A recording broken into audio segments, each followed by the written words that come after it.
Sometimes the smallest acts of kindness happen in the most forgotten places. Dr. Elias Martinez drove down a dusty farm road to help an old woman's sick dog, never knowing this simple house call would change both their lives forever. Marta Henley had called about her shepherd Rex, who'd been limping for days on her remote farm. What seemed like a routine infected paw quickly turned into something much more serious. As the young veterinarian examined the swollen tissue, he felt something moving underneath. When he carefully removed what was lodged deep inside, both he and Marta stared in shock at what crawled out. But would this disturbing moment become the unexpected connection that heals two lonely hearts? Before we jump back in, tell us where you're tuning in from, and if this story touches you, make sure you're subscribed, because tomorrow I've saved something extra special for you. Dr. Elias Martinez had been out of veterinary school for exactly 4 months, and every morning he still felt the weight of his medical bag like a stone in his chest. The worn leather satchel had belonged to his grandfather, a country doctor, who'd made house calls through 3 decades of Minnesota winters. Now it held syringes instead of stethoscopes, antibiotics instead of aspirin. But the responsibility felt just as heavy. His apartment above the small-town clinic smelled perpetually of disinfectant and loneliness. The walls were bare, except for his veterinary degree, a piece of paper that had cost him 6 years of his life and more student debt than he cared to calculate. His parents had wanted him to be a human doctor, like his grandfather. Animals don't pay the bills the same way, his father had said, not unkindly, but with the practical wisdom of a man who'd worked construction for 30 years. But Elias had always been drawn to creatures that couldn't speak their pain. In veterinary school, while his classmates gravitated toward small animal practices in suburban clinics, he'd found himself fascinated by large animal medicine, the challenge of diagnosing ailments in horses, cattle, sheep. There was something honest about farm work, something that connected him to the land in a way that sterile examination rooms never could. The phone call had come at 7 in the morning, jarring him from restless sleep. A woman's voice, weathered and careful, explaining that her dog had been limping for 3 days. Rex, she called him, a shepherd mix, getting on in years. Could the young veterinarian come out to take a look? I don't drive much anymore, Marta Henley had explained, her voice carrying the particular dignity of someone who'd once been fiercely independent. The farm's about 20 miles out on County Road 47. I can pay, of course. 20 miles on country? Roads meant an hour of his morning, minimum. The established vets in town would have asked her to bring the dog in, or recommended she try the emergency clinic in the county seat. But something in her voice, a careful politeness that barely masked desperation, made him reach for his calendar. I can be there by 10, he'd said, surprising himself. Now, as his pickup truck bounced along the increasingly narrow roads, Elias wondered if he'd made the right choice. The established practice where he worked 3 days a week was already questioning his judgment. Dr. Henderson, the senior partner, had made it clear that house calls were rarely profitable. You're not running a charity, he'd said more than once. But charity wasn't what drove Elias to these remote calls. It was something deeper, a sense that he was supposed to be useful in ways that mattered. His grandfather had delivered babies, and set bones, and sat with dying patients in farmhouse bedrooms. There had been purpose in that work, a connection to community that modern medicine seemed to have lost. The landscape outside his windshield grew wilder as he drove, cultivated. Fields gave way to pasture land, then to stretches of prairie grass that rolled endlessly toward distant hills. Farmhouses became scarce, separated by miles of fence posts and grazing land. This was the kind of country his grandfather had served, places where neighbors were distant and self-reliance wasn't just a virtue but a necessity. Marta Henley's farm appeared suddenly around a bend in the road. The house was small but well-maintained, its white clapboard siding showing signs of careful upkeep despite its age. A wraparound porch suggested the kind of home where people once sat in the evenings, watching the sun set over their land.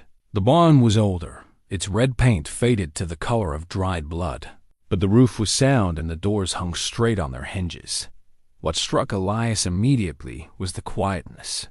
Not just the absence of traffic or city noise, but a deeper stillness that seemed to rise from the land itself.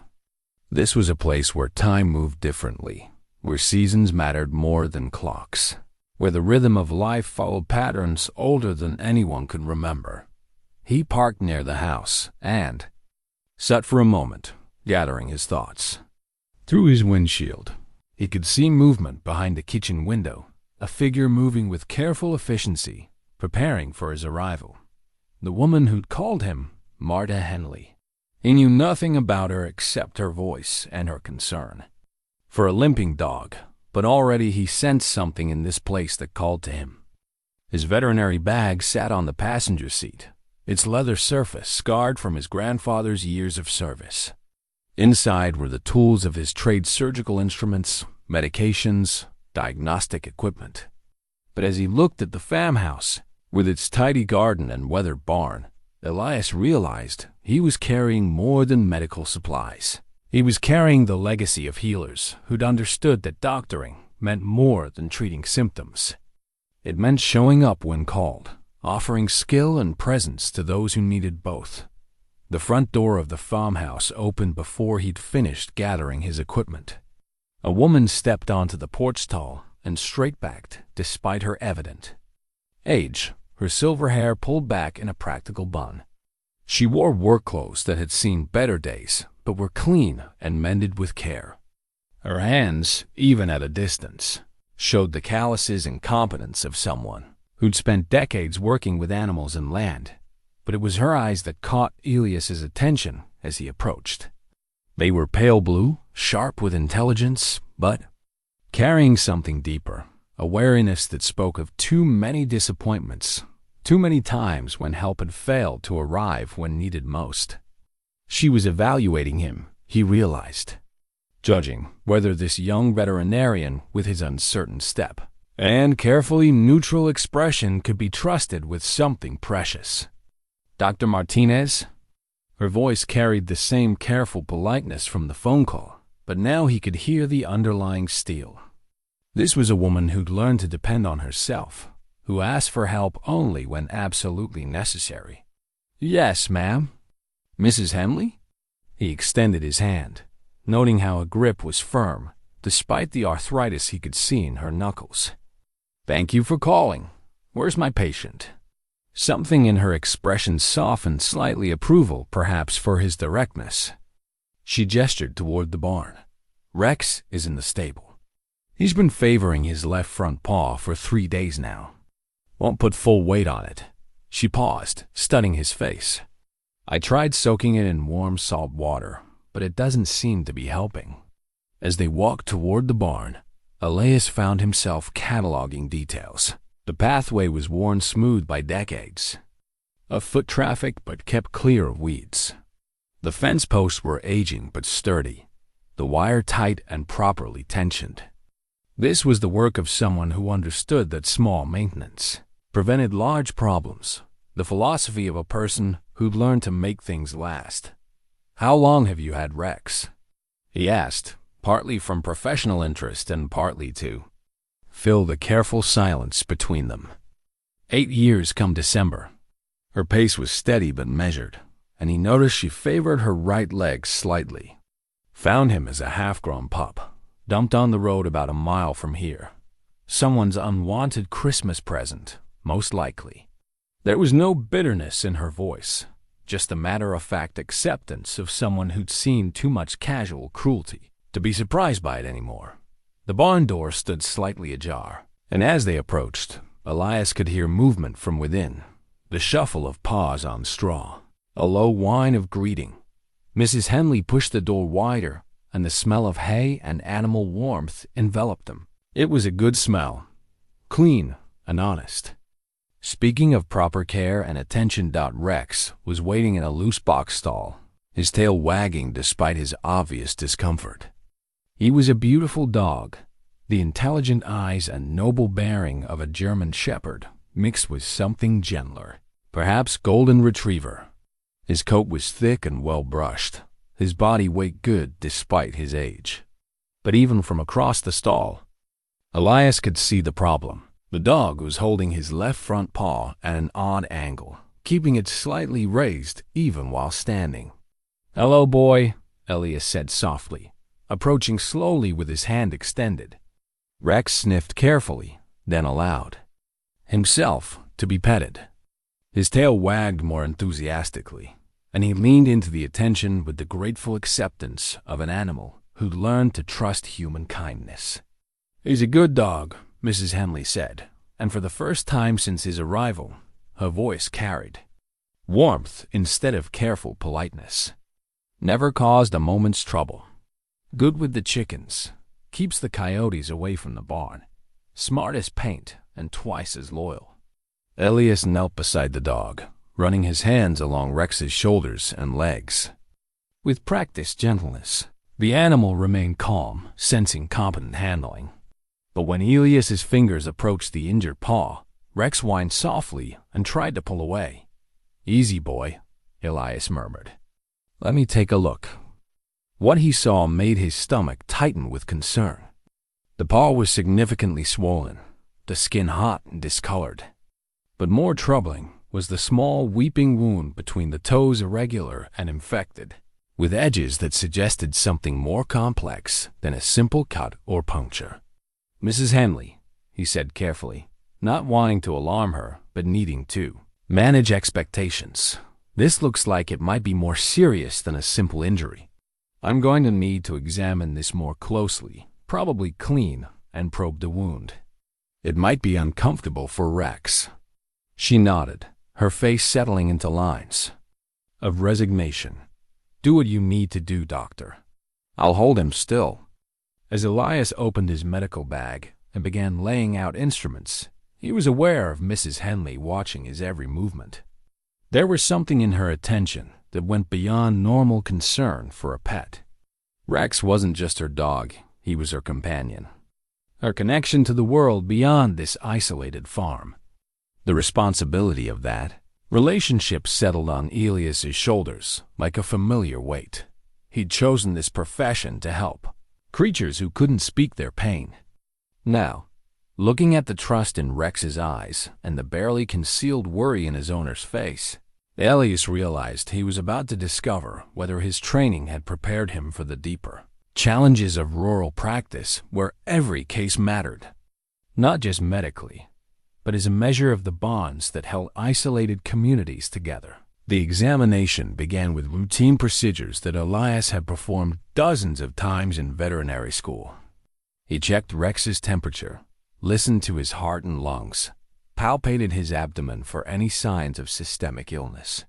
The dog submitted to each procedure with remarkable patience, as if he understood that this young man was trying to help. Mrs. Henley held Rex's head gently but firmly, murmuring quiet reassurances that seemed to calm both the dog and herself. Elias found her presence surprisingly steadying. Many pet owners became anxious during examinations, their nervous energy transferring to their animals and making the work more difficult. But Mrs. Henley radiated the calm competence of someone who'd assisted with countless medical procedures over the years. "You've done this before," Elias observed as he prepared to examine the injured paw more closely. "Helped birth calves, doctored horses, sutured cuts that couldn't wait for the vet."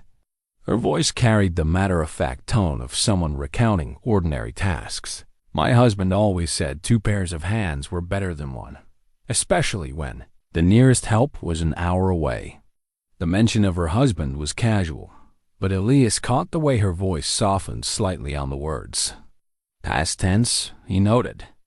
Another piece of the puzzle that was Marta Henley, a woman who'd learned self-reliance not by choice, but by necessity. He turned his attention to Rex's injured paw, gently manipulating the swollen tissue to better assess the wound. The dog whined, softly but didn't struggle. What Elias saw made him frown with concentration. The wound was deeper than he'd initially thought, the edges ragged and inflamed. But there was something else, a peculiar discoloration around the puncture that didn't match any injury pattern he'd learned in school. "Mrs. Henley, do you remember when Rex first started limping? Was there any specific incident? Did he step on something, get in a fight with another animal?" She shook her head slowly. "Nothing I noticed. He was fine when I let him out Tuesday morning, limping when he came in for supper. I thought maybe he'd stepped wrong, pulled something. You know how dogs are. They don't always show pain right away." Elias nodded, but his unease was growing. The wound had characteristics that suggested a foreign object, but the surrounding tissue showed signs of infection that seemed disproportionate to the apparent injury. He'd need to probe deeper, which meant causing Rex more discomfort. "I'm going to need to anesthetize the area and explore this wound more thoroughly," he said. "There might be something lodged inside that's preventing proper healing." Mrs. Henley's hands tightened slightly on Rex's collar. Something like what? Could be a thorn, a piece of wire, maybe a splinter. Something that went in deep and broke off. He was assembling his instruments as he spoke, laying out forceps, scissors, and irrigation solution on a clean towel. The infection pattern suggests there's still foreign material present. What he didn't say was that the wound looked unlike anything in his textbooks. The discoloration was wrong, the swelling pattern unusual. But Mrs. Henley was already worried enough, and speculation would only increase her anxiety. The local anesthetic took effect quickly, and Rex relaxed as the pain in his paw subsided.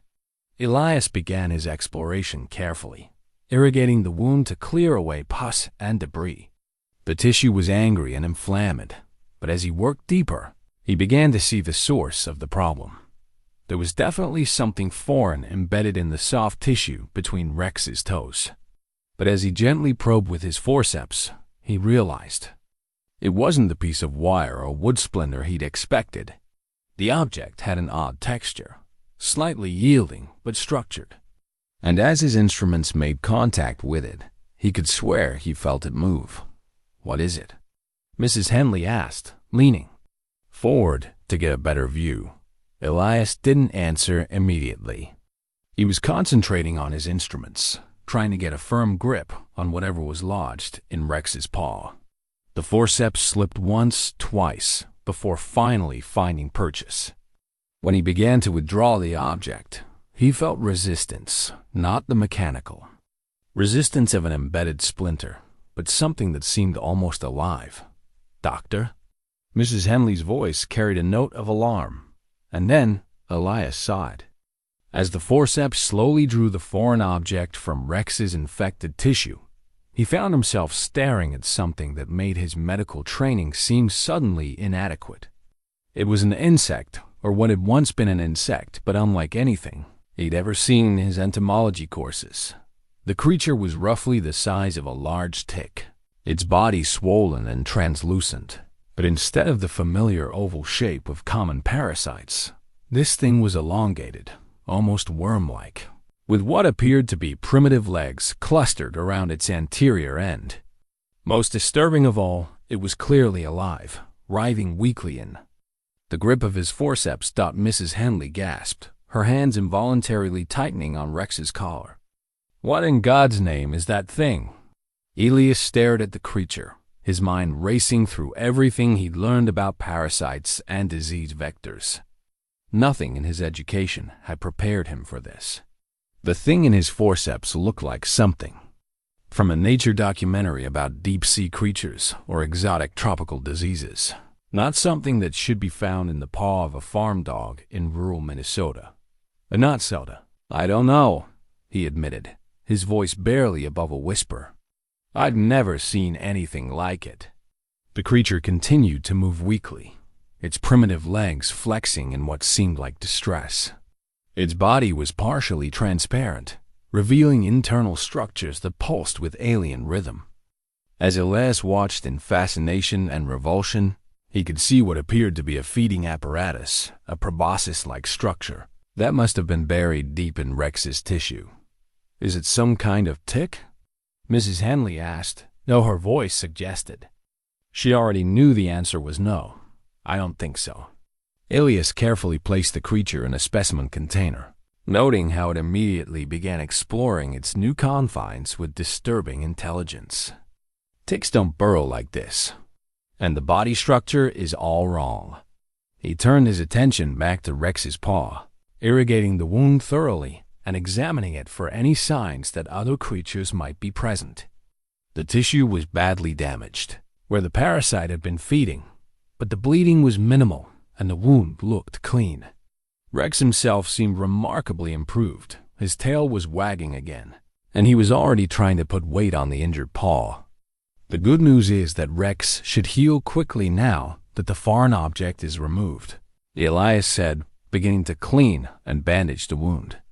The infection was caused by this thing feeding on his tissue. With it gone and proper antibiotic treatment, he should be fine. But even as he spoke the reassuring words, Elias's mind was churning with questions. Where had this creature come from? How long had it been embedded in Rex's paw? And most troubling of all, were there others? Mrs. Henley seemed to be thinking along similar lines. Doctor, in 67 years of living on this farm, I've never seen anything like that. My husband dealt with every kind of parasite you can imagine, cattle ticks, botflies, screwworms. But that thing, she shuddered slightly. Where do you suppose it came from? Elias shook his head as he applied antibiotic ointment to Rex's bandaged paw. I honestly don't know. It might be some kind of exotic species that got introduced somehow. Climate change is causing unusual migration patterns, bringing tropical diseases north. Or it could be a mutation of something more common. He was grasping at explanations, trying to fit this bizarre discovery into the framework of his veterinary education. But the truth was that the creature in the specimen container defied easy categorization. It was like nothing in any textbook he'd studied, nothing in any journal article he'd read. What happens now? Mrs. Henley asked, her voice carefully controlled. I'll take this specimen back to the clinic, get it under a microscope for proper examination. I'll also send samples to the state veterinary lab for identification.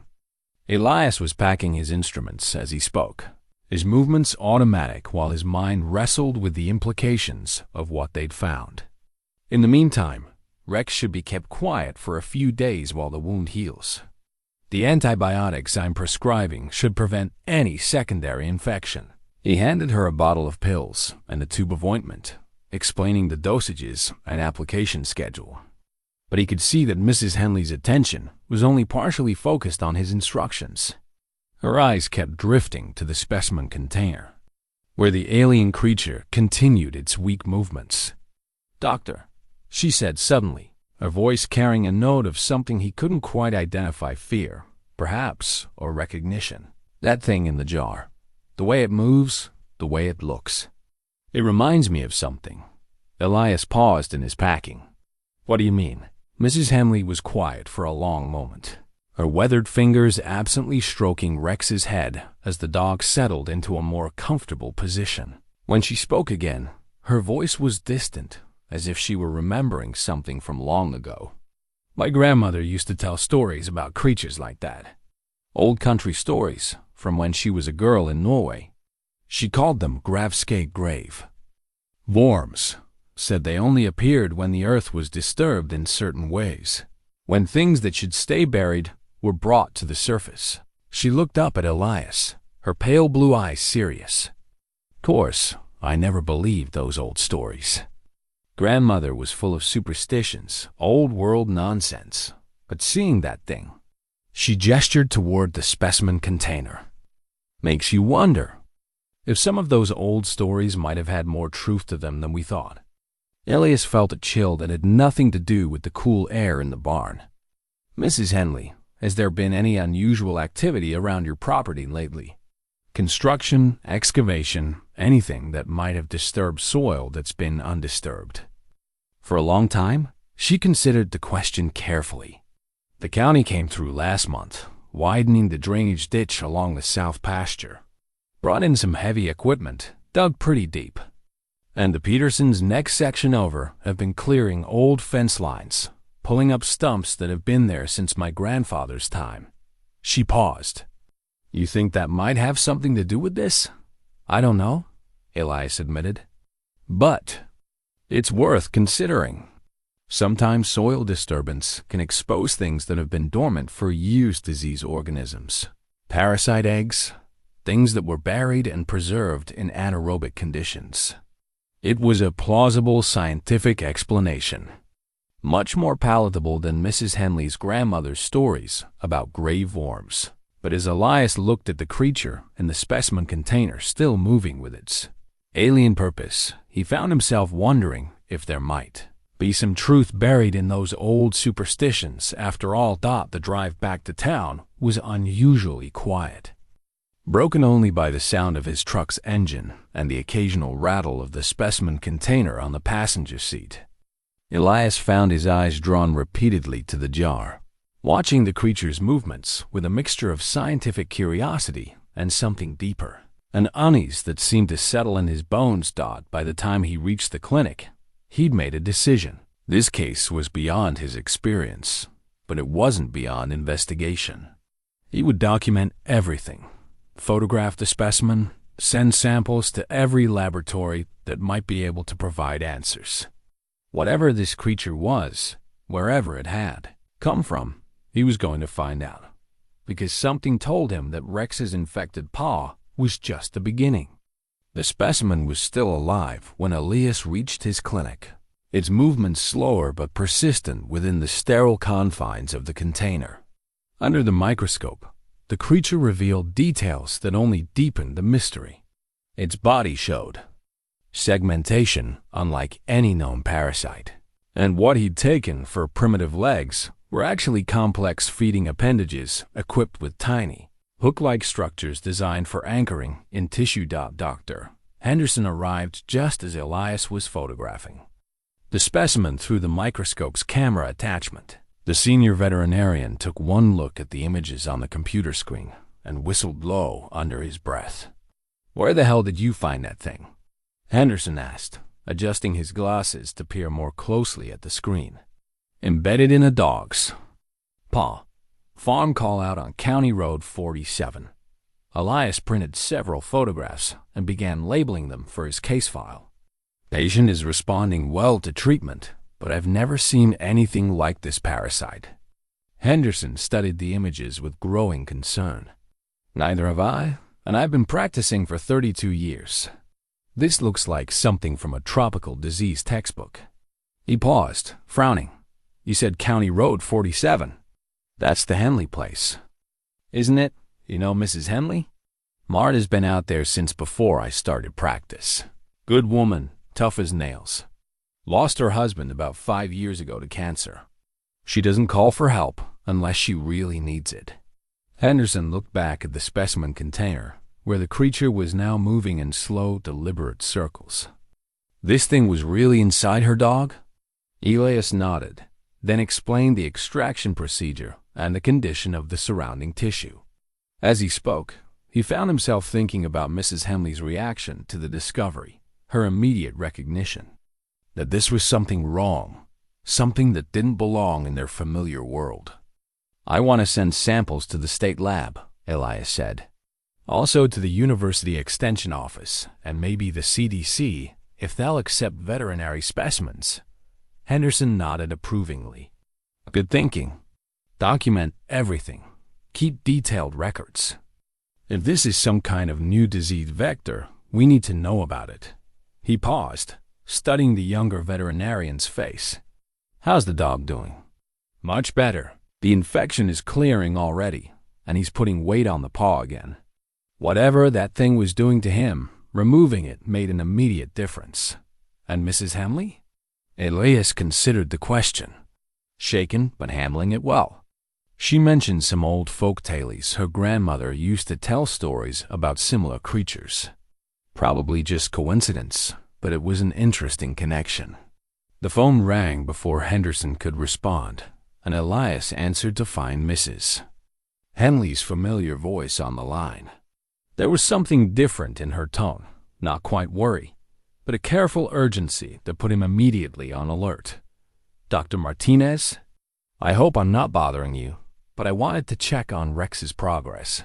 And I was wondering, do you think you could come back out this afternoon? I have something I'd like to show you." Elias glanced at his appointment book. He had 2 routine checkups scheduled for the afternoon, but nothing that couldn't be rescheduled. "Is Rex all right?" "Oh yes, he's doing much better. Almost back to his old self. It's something else. Something I found while cleaning up the barn after you left." She paused. "I think it might be related to what you found in his paw." The drive back to the Henley farm took on a different character in the afternoon light. The landscape that had seemed peacefully remote that morning now felt isolated in a way that made Elias more aware of distances, how far he was from town, from help, from the familiar structures of modern life. The specimen container sat secured in a cooler on his passenger seat, its contents still showing occasional signs of movement. Mrs. Henley was waiting for him on the porch, but instead of the work clothes she'd worn that morning, she was dressed in what appeared to be her best dress, a simple navy blue garment that spoke of church services and important occasions. Her hair was neatly arranged, and she wore a small gold cross on a chain around her neck. The transformation was subtle but significant, suggesting that whatever she wanted to show him was serious enough to warrant formal attention. "Thank you for coming back, Doctor," she said as he approached. "I know you must be busy." "Not too busy to check on a patient," Elias replied, though they both knew this visit was about more than Rex's recovery. "How is he doing?" "See for yourself." Rex bounded around the corner of the house, his tail wagging enthusiastically, and no trace of the morning's limp in his gait. The dog's improvement was remarkable, almost miraculous considering the severity of the infection just hours earlier. He greeted Elias with the enthusiasm of an old friend, and when the veterinarian knelt to examine the bandaged paw, Rex submitted patiently to the inspection. "The swelling is almost completely gone," Elias observed, gently palpating the area around the wound. "This is excellent progress." "That's what I thought," Mrs. Henley said. "But that's not what I wanted to show you. Come with me." She led him toward the barn, but instead of entering through the main door, she guided him around to the back where bales of hay were stacked under a lean-to shelter. The area was shaded and cool, protected from direct sunlight, but open to air circulation. It was clearly a space used for storage and practical farm work, not somewhere a person would go without specific purpose. "I was moving some of these bales this afternoon," Mrs. Henley explained, cleaning up after the morning's excitement. "Rex had been sleeping back here the past few days. I think the cool ground felt good on his infected paw." She pointed to a depression in the dirt where the dog had obviously been resting. "When I moved the hay, I found these."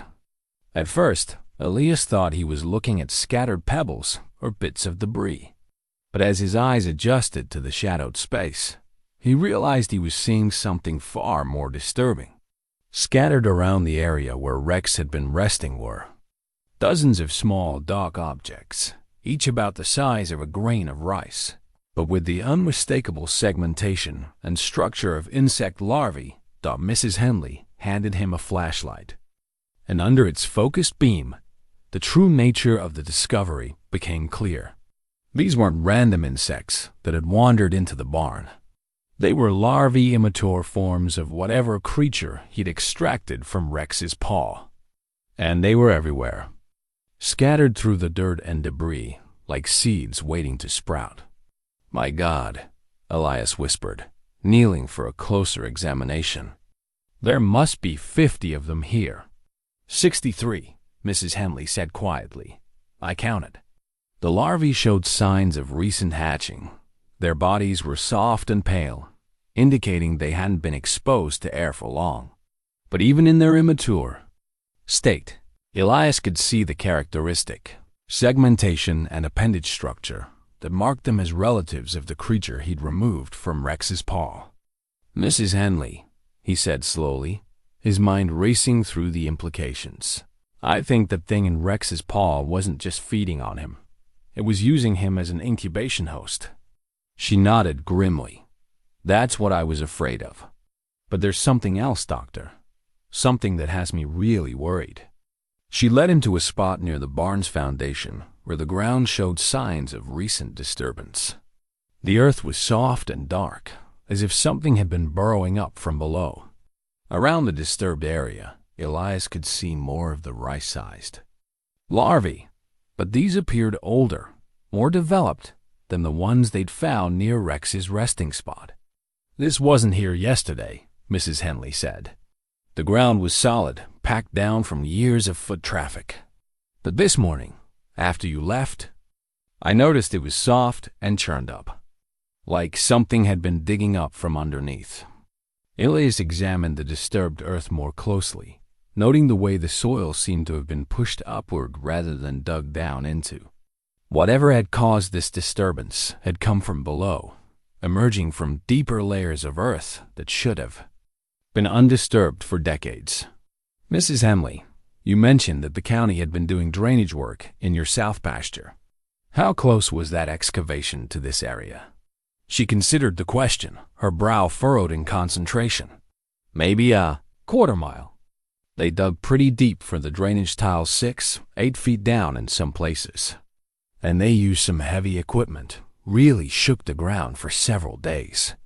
A pattern was beginning to emerge in Elias's mind, a disturbing possibility that connected the construction work, the soil disturbance, and the appearance of these unknown parasites.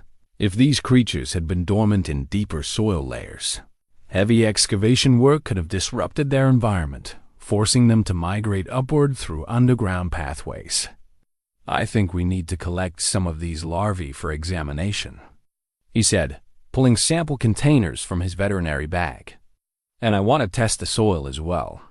There might be more of them still developing underground." Mrs. Henley helped him gather specimens, her movements careful and methodical. Despite her obvious unease with the situation, she displayed the practical competence he'd observed that morning, someone accustomed to dealing with unpleasant necessities without flinching.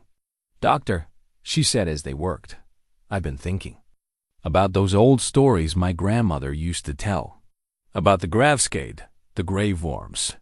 She always said they came when the earth was disturbed, when old burial grounds were built over or plowed up."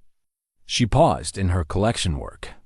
"There used to be a small cemetery about a mile from here, back in the 1800s. Pioneer families, mostly. The county moved all the marked graves when they built the new highway, but Grandmother always said there were unmarked ones they missed." Elias felt that familiar chill again, the sense that rational explanations were becoming insufficient for what they were discovering. "Do you know where that cemetery was located?" "Right about where they've been doing the drainage work, Mrs. Henley said quietly. "Right about where they dug deepest." The implications hung between them like a shadow. Whether or not there was any truth to her grandmother's old stories, the timing was undeniably suspicious. Heavy excavation in an area where bodies had once been buried, followed by the appearance of unknown parasitic creatures that seemed designed for feeding on living tissue. As they finished collecting specimens, Rex appeared at the corner of the barn, his tail wagging and his eyes bright with health. The contrast between his obvious well-being and the disturbing discovery they'd just made was striking. Whatever these creatures were, removing the adult parasite from his paw had broken their hold on him. But the larvae scattered around his former resting place told a different story, one of reproduction and spread that suggested this incident was far from over. "Mrs. Henley," Elias said as they prepared to leave the barn, "I think Rex should stay inside the house tonight. And you should be careful about walking around the property after dark until we know more about these things." She nodded, her face grave with understanding. "Doctor, there's one more thing. About Rex's improvement. It seems almost too quick, doesn't it? This morning he could barely walk, and now he's running around like a puppy. Elias had been thinking the same thing. The speed of Rex's recovery was medically unusual, even accounting for the removal of the parasite and the antibiotic treatment. It was as if the creature's removal had triggered some kind of rapid healing response that went beyond normal physiological processes. "You're right," he admitted. "The recovery time is unusually fast. But dogs can be remarkably resilient, especially when a source of chronic pain is removed." It was a reasonable medical explanation, but as they walked back toward the house with their samples of larvae and disturbed soil, Elias found himself wondering if there were aspects to this case that medicine alone couldn't explain. The creatures they discovered defied easy categorization, and their apparent connection to local folklore suggested possibilities that his veterinary training hadn't prepared him to consider. But whatever these things were, wherever they'd come from, Elias was determined to find answers, because the alternative leaving this mystery unsolved while potentially dangerous parasites spread through the area was an unthinkable dot. As he prepared to leave, Mrs. Henley walked him to his truck, her expression thoughtful. "Doctor, I want you to know how much I appreciate everything you've done today. Not just the medical care for Rex, but taking this seriously when other vets might have dismissed it as unusual but unimportant. Mrs. Henley, this is important. Whatever we're dealing with, it could affect other animals in the area. We need to understand it before it spreads." She nodded, then surprised him by reaching out to touch his arm gently. "You're a good man, Dr. Martinez. Your grandfather would be proud." As Elias drove back toward town with his collection of disturbing specimens, he found himself thinking about that comment. His grandfather had been a healer who understood that medicine was about more than treating symptoms. It was about caring for communities, about showing up when people needed help, about taking responsibility for problems that others might prefer to ignore. Now, faced with a medical mystery that seemed to blur the lines between science and superstition, Elias realized he was about to discover what kind of doctor he really was. The laboratory results arrived 3 days later, and they raised more questions than they answered. The state veterinary lab had run every test in their protocol, but the specimens defied classification. The creatures showed characteristics of multiple parasitic families without belonging definitively to any of them. Dr. Sarah Chen from the University Extension Office called personally to discuss the findings. "Dr. Martinez, I've been studying parasitology for 15 years, and I've never seen anything quite like these specimens." A voice carried both excitement and concern through the phone line. "The DNA sequencing is particularly puzzling. These organisms show genetic markers that suggest they're ancient, possibly a relict species that's been isolated for a very long time." Elias was reviewing the written report as they spoke, noting the technical language that essentially said, "unknown," in increasingly sophisticated terms. "What do you mean by ancient?" "The genetic structure suggests these creatures diverged from known parasitic lineages thousands of years ago. They're like living fossils, preserved in conditions that prevented normal evolutionary development." Dr. Chung paused. "Where exactly did you find these specimens?" "Rural farm in central Minnesota. The area has had some recent excavation work drainage improvements that went quite deep." Elias hesitated, then decided to share the full context. The local landowner mentioned that the excavation site was near an old cemetery from the 1800s. "That's very interesting. Anaerobic soil conditions, especially in areas with high organic content, can preserve organisms in a kind of suspended animation. If these creatures were buried with..." She trailed off, clearly thinking through the implications. "Dr. Martinez, I think you should consider contacting the CDC. This could be a significant discovery from a public health standpoint." After ending the call, Elias sat in his clinic office staring at the specimen container. The adult parasite had finally died. Sometime during the second day, But even in death, it maintained its alien appearance. The larvae samples were being cultured at the university lab, though initial attempts at maintaining them in controlled conditions had been unsuccessful. His phone rang again, Mrs. Henley's number on the caller ID. "Doctor, I hope I'm not bothering you, but I wanted to give you an update on Rex. He's doing wonderfully better than he has in months, actually. But I found something else that I think you should see." "More larvae?" "No, nothing like that. It's something I found in the house. Old papers that belonged to my grandmother. I think they might be relevant to what we've been discussing." An hour later, Elias found himself sitting at Mrs. Henley's kitchen table, the same scarred wooden surface where farm families had gathered for meals and conversation for over a century. The table itself was an artifact of endurance solid oak that had weathered decades of daily use without losing its essential character. Mrs. Henley had set out coffee and homemade cookies, treating his visit with the formal courtesy she might show to a minister or important guest. Rex lay contentedly near the kitchen stove, his coat gleaming with health and his eyes bright with contentment. The transformation in the dog was remarkable. He seemed not just healed, but somehow renewed, as if removing the parasite had restored vitality he'd lost gradually over time.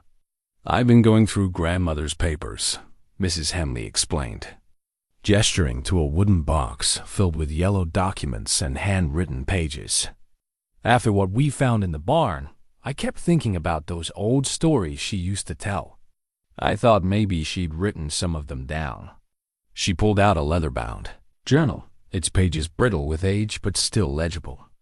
The handwriting was careful and precise, written in the formal style of someone for whom literacy was a precious and carefully maintained skill. "This is from 1923, Mrs. Henley said, opening to a page marked with a piece of ribbon.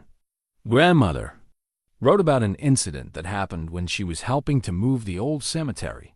Listen to this." She began to read in a voice that carried the cadence of someone who'd grown up hearing these stories told aloud. The men were digging to move the graves to the new church cemetery, and in the old section where the poorest folks were buried, they found things that should not have been. Jacob Larson, who was digging the deepest, came up from one grave wide as a sheet and saying the coffin was moving from the inside. When they opened it to move the remains proper, they found the body covered with creatures like nothing anyone had seen, pale things that moved like worms but had the knowing of insects. The old pastor said prayers over the site and ordered everything burned, but some of the men took sick after, wasting away like something was eating them from inside. Mrs. Henley looked up from the journal. "There's more. Grandmother writes that 3 families left the area that winter, afraid of what had been disturbed. And the next spring, several farm animals were found dead with strange wounds that wouldn't heal properly." Elias felt the familiar chill of recognition. "Does she mention anything about the location of this old cemetery?" "Right where the county has been doing their drainage work." Mrs. Henley turned several pages in the journal. "But here's the interesting part. Grandmother writes that her own grandmother, who came from the old country, knew about such things. She called them Jord-rot earth rats. Said they were drawn to places where sorrow had soaked into the ground, where people had died badly and been buried without proper blessing." She continued reading. "The old grandmother said these creatures fed on grief itself, growing strong in places where the earth held too much pain. She knew ways to keep them buried, rituals that had been passed down from mother to daughter for generations. But when families moved to the new country, much of the old knowledge was lost, forgotten as superstition." Elias leaned back in his chair, processing this information. From a scientific standpoint, the journal entries could be dismissed as folklore, imaginative explanations for phenomena that 19th century people couldn't understand medically. But the specific details, the connection to the excavation site, and the symptoms described all aligned too closely with what they discovered to be mere coincidence. "Mrs. Henley, does your grandmother's journal mention anything about treatment? If people were getting sick from these creatures, how did they deal with it? She flipped through several more pages and stopped at an entry near the back of the journal. Here, she writes about old remedies, things her grandmother taught her. Salt water and silver, iron tools for digging them out, certain herbs for cleansing infected wounds. But she also mentions something else, something about the creatures not being able to survive in the presence of genuine faith and community. What does that mean? Mrs. Henley closed the journal carefully, her fingers tracing the worn leather cover. I think it means these things thrived on isolation and despair. They were drawn to lonely places, to people who had been cut off from others. But when communities came together, when people supported each other, the creatures couldn't maintain their hold. It was an interpretation that bordered on the mystical. But as Elias looked around Mrs. Henley's kitchen at the photographs of family gatherings, the evidence of a life lived in connection with others, he began to understand something important about the case they were dealing with. Mrs. Henley, when Rex was infected, how long had it been since you'd had visitors to the farm? She considered the question. Quite a while, I suppose. The mailman comes twice a week, but he just leaves the mail and goes. Pastor Williams used to visit more regularly, but he's been dealing with his own health problems. The neighbors are good people, but everyone's so busy these days. She paused. I guess it had been several months since anyone had actually sat down for coffee and conversation. And now? Wow, you've been out twice this week, and I've had more real conversation in 3 days than I'd had in the past 3 months. She smiled slightly.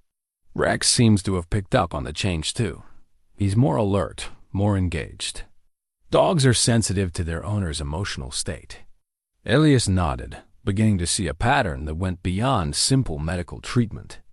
Rex's remarkably rapid recovery might have been due to more than just removing the parasite. The dog had responded to the increased attention, the sense of purpose and connection that came with having visitors who cared about his welfare.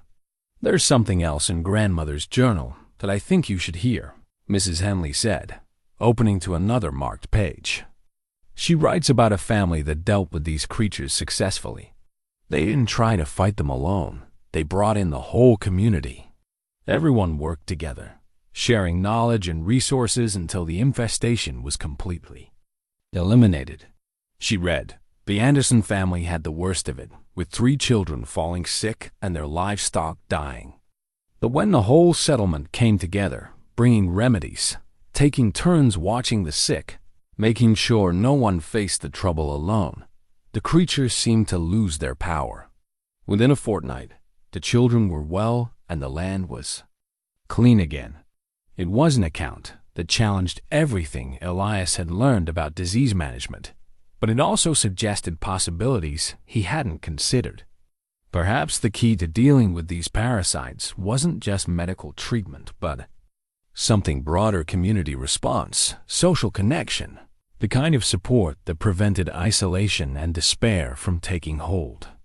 Mrs. Henley, he said slowly, I think you're right to take these old accounts seriously, whether or not we understand the mechanism.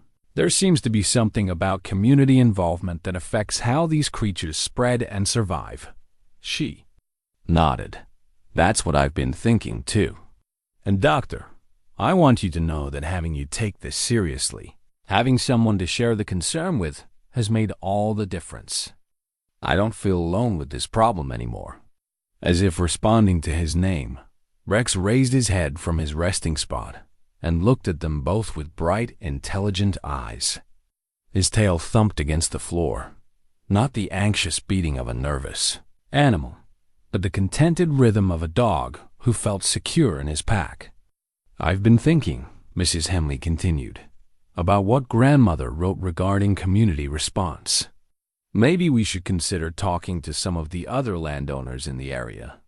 If these creatures are spreading from the excavation site, other farms might be affected too.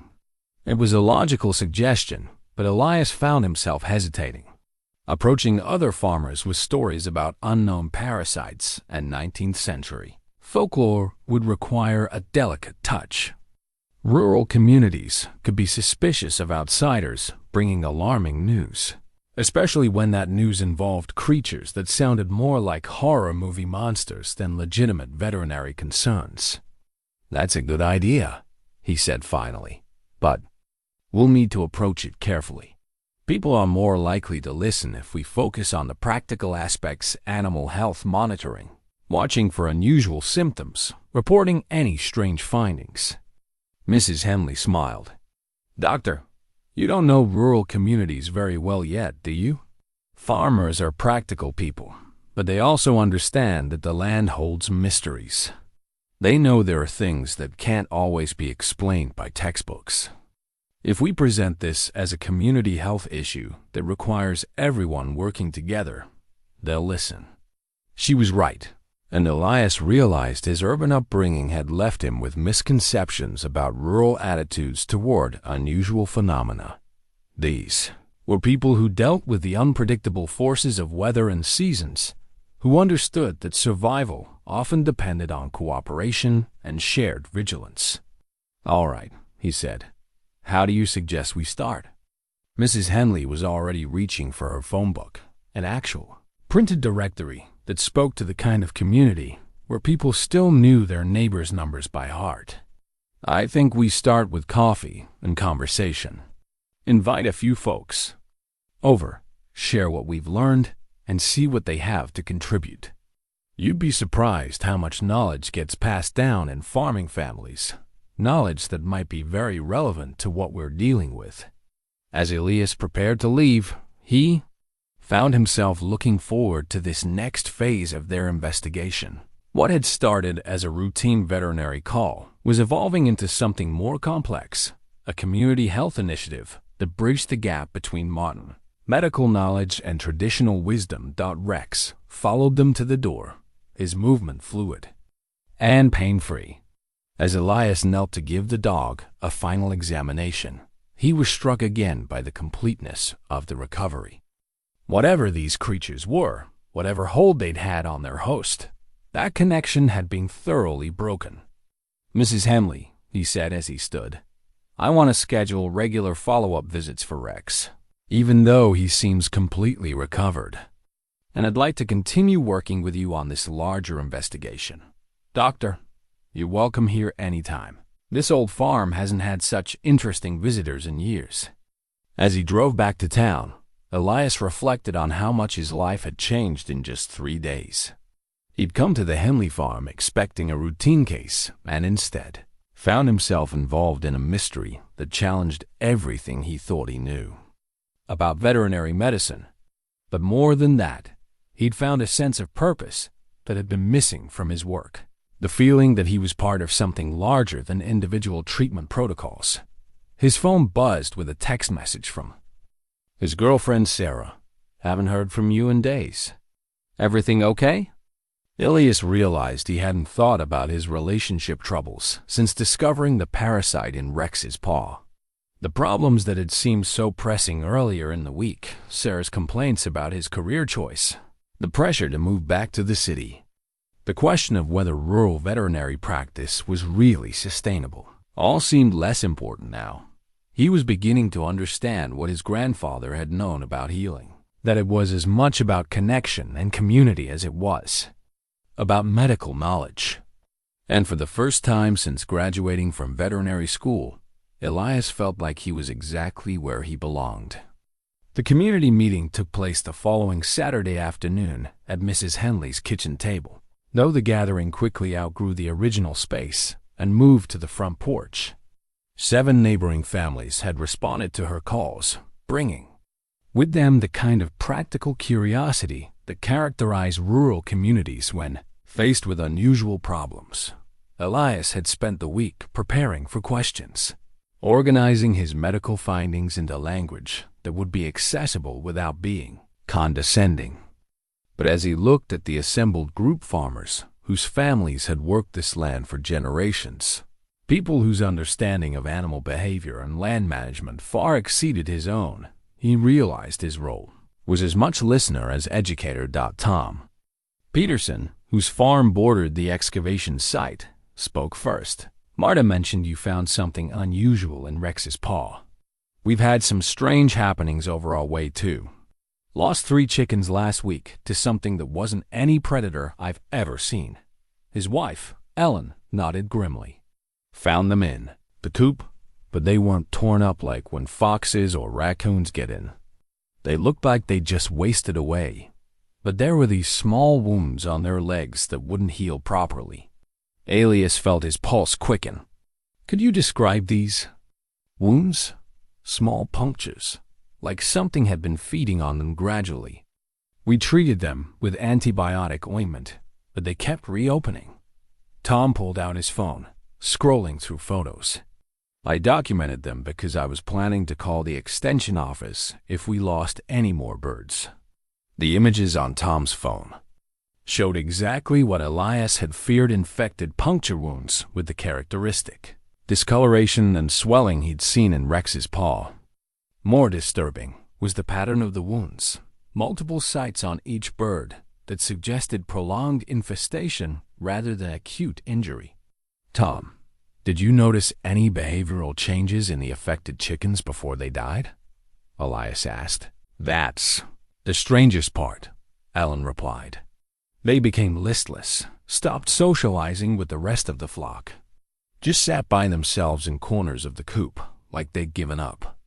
Margaret Walsh, whose property was adjacent to the old cemetery site, leaned forward in her chair. "We've had similar problems with our barn cats. 2 of them have gone missing in the past month, and the 3rd one we found yesterday in a bad state. Dr. Martinez, would you be willing to take a look at him?" Within minutes, the gathering had transformed into an impromptu veterinary consultation. Margaret's cat, a normally robust tabby named Smokey, showed all the signs Elias was beginning to recognize as characteristic of these parasitic infections. The animal was lethargic, underweight, and bore several infected wounds on his paws and lower legs. But this time, Elias was prepared.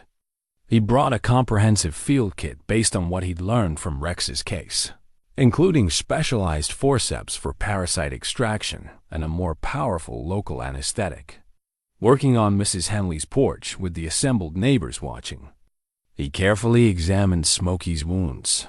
The first extraction revealed another of the alien-like parasites, though this one was larger and more developed than what he'd found in Rex's paw. The creature's feeding apparatus was more elaborate, and its body showed adaptations that suggested longer-term residence in its host. "My God," Margaret whispered as the parasite writhed in the specimen container. "What is that thing?" Mrs. Henley spoke up from her position beside the examination area. "Dr. Martinez and I have been researching similar creatures. They appear to be an ancient species that's been disturbed by the recent excavation work." As Elias continued his examination, he found 2 more parasites embedded in Smokey's tissue. The cat's improvement was immediate and dramatic within minutes of the last extraction. Smokey was alerting to his surroundings and showing interest in the small crowd gathered around him. "This is remarkable," said Pastor Williams, who had arrived midway through the procedure. "I've never seen such an immediate recovery from any medical treatment." The pastor's presence added a dimension to the gathering that Elias hadn't anticipated. Pastor Williams was clearly a respected figure in the community, someone whose opinions carried weight in matters that touched on the spiritual as well as the practical. "Pastor," Mrs. Henley said, "I've been sharing some of the old stories my grandmother used to tell. Stories about creatures like these and how communities dealt with them in the past." Pastor Williams nodded thoughtfully. "I've heard similar accounts from older parishioners. Stories that were always dismissed as folklore, but perhaps there was more truth to them than we realized." He looked at the specimen container where the extracted parasites continued their alien movements. "Scripture speaks of principalities and powers, of spiritual forces that manifest in the physical world.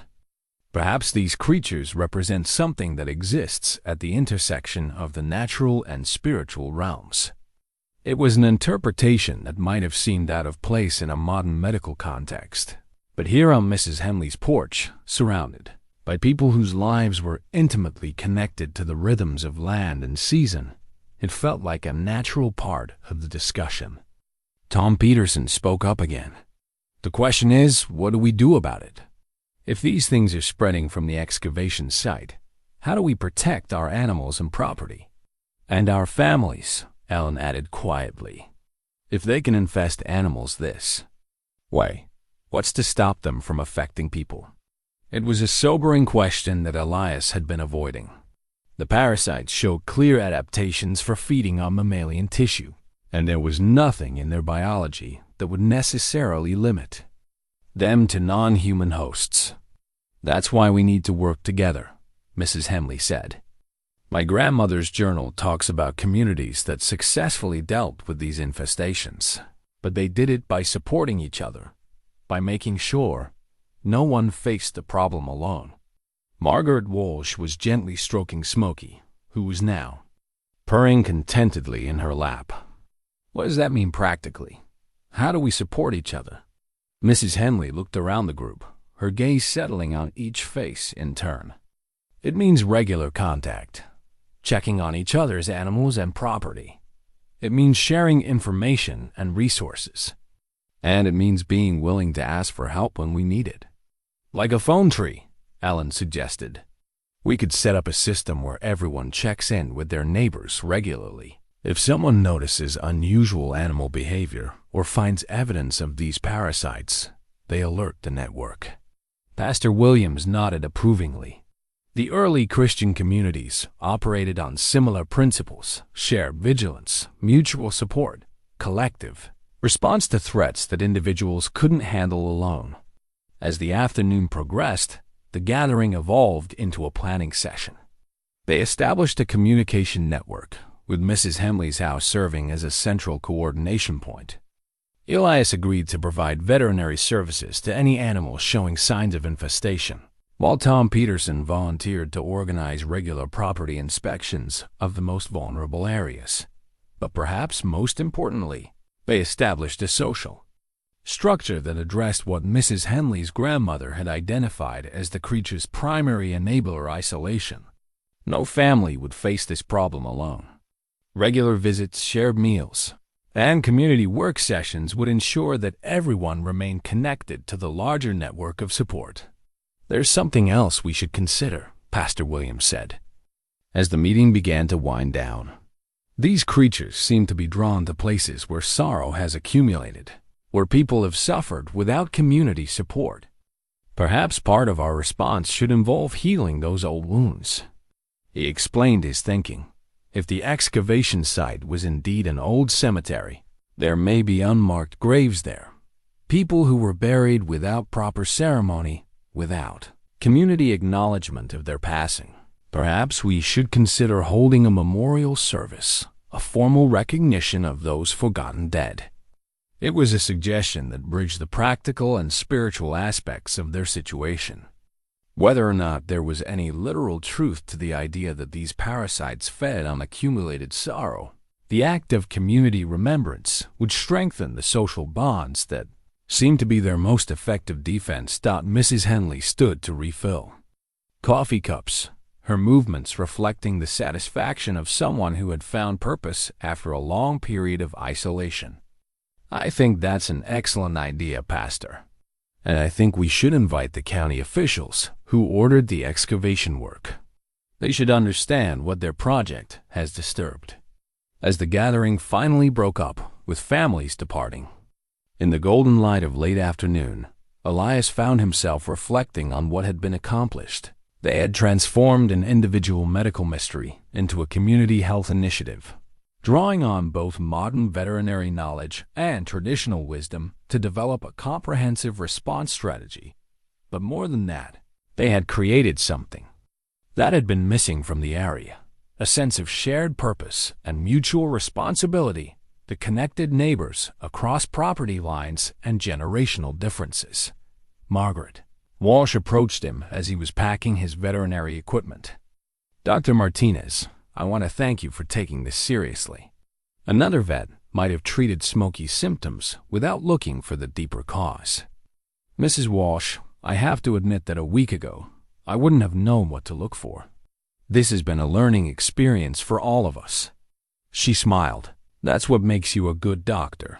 You're willing to learn from your patients and their families. That's a rare quality these days. As Elias drove home, he thought about the contrast between this afternoon's gathering and his usual veterinary appointments. In the clinic, he saw individual animals with specific problems, treated them according to established protocols, and sent them home with their owners. But today had been different. He'd been part of a community response to a shared challenge, contributing his expertise while learning from the accumulated wisdom of people who'd lived their entire lives in relationship with this land. His phone buzzed with another text from Sarah. "We need to talk. I'm driving up tomorrow." Elias realized he'd been dreading this conversation for weeks, but now he felt a clarity about his future that had been missing before. He was finally beginning to understand what kind of veterinarian he wanted to be, not just someone who treated sick animals, but someone who helped strengthen the bonds between people and their land, their animals, and each other. The specimen containers on his passenger seat held parasites that defied scientific classification, creatures that seemed to exist at the intersection of the biological and mythological. But they had also brought him into a community that offered something he'd been searching for without knowing it: a sense of belonging, of useful purpose, of connection to something larger than himself. Whatever challenges lay ahead, whatever these strange creatures represented, Elias knew he wouldn't be facing them alone. And perhaps that was the most important discovery of all. The first call came at dawn on Saturday morning. Tom Peterson's voice tight with concern. "Doc, you better get out here. Found something in my north pasture that I think you need to see." Elias dressed quickly, his mind already cataloging the equipment he might need. The community network they'd established was working exactly as intended, but he'd hoped for more time before the next crisis emerged. As he drove toward the Peterson farm, he wondered if they were about to discover how far these creatures had spread. Tom was waiting by his truck at the edge of a pasture where his cattle normally grazed. The animals were clustered at the far end of the field, as far from a particular spot as they could get while remaining within the fenced area. Their behavior was telling. Cattle were sensitive to threats that humans might miss, and they're unified. Avoidance of one section of their own pasture suggested something was seriously wrong. "Found it during morning check," Tom explained, leading Elias toward a depression in the ground about 20 feet from the fence line. "The cattle won't go near it. Been acting skittish since yesterday evening." The disturbed area was larger than what they'd found at Mrs. Henley's farm, roughly 6 feet across, with soil that appeared to have been pushed up from below in irregular mounds. But it was the smell that struck Elias first, a sweet organic odor that spoke of decomposition, but with an underlying chemical tang that made his stomach turn. "Jesus," Elias breathed, kneeling to examine the disturbed earth more closely. "Tom, how deep do you think this excavation goes?" "Hard to say. The ground's soft for at least 3 feet down. I tested it with a fence post. But there's something else, Doc. Something that's got me really worried." Tom led him to the cattle trough about 50 yards away. The water was clean and fresh, but around the base of the metal container, Elias could see dozens of the rice-sized larvae they'd found at Mrs. Henley's farm. These appeared more developed, showing the beginning of the segmentation and appendage structure that marked them as juvenile forms of the larger parasites. "They're not just emerging randomly," Elias observed, studying the pattern of larvae distribution. "They're being drawn to water sources. That's what I figured. And Doc, there's something else. I checked my cattle real careful this morning, and I found 3 with fresh wounds. Small punctures mostly around the legs and belly. The cows are acting normal otherwise, but those wounds look exactly like what you described finding on Rex."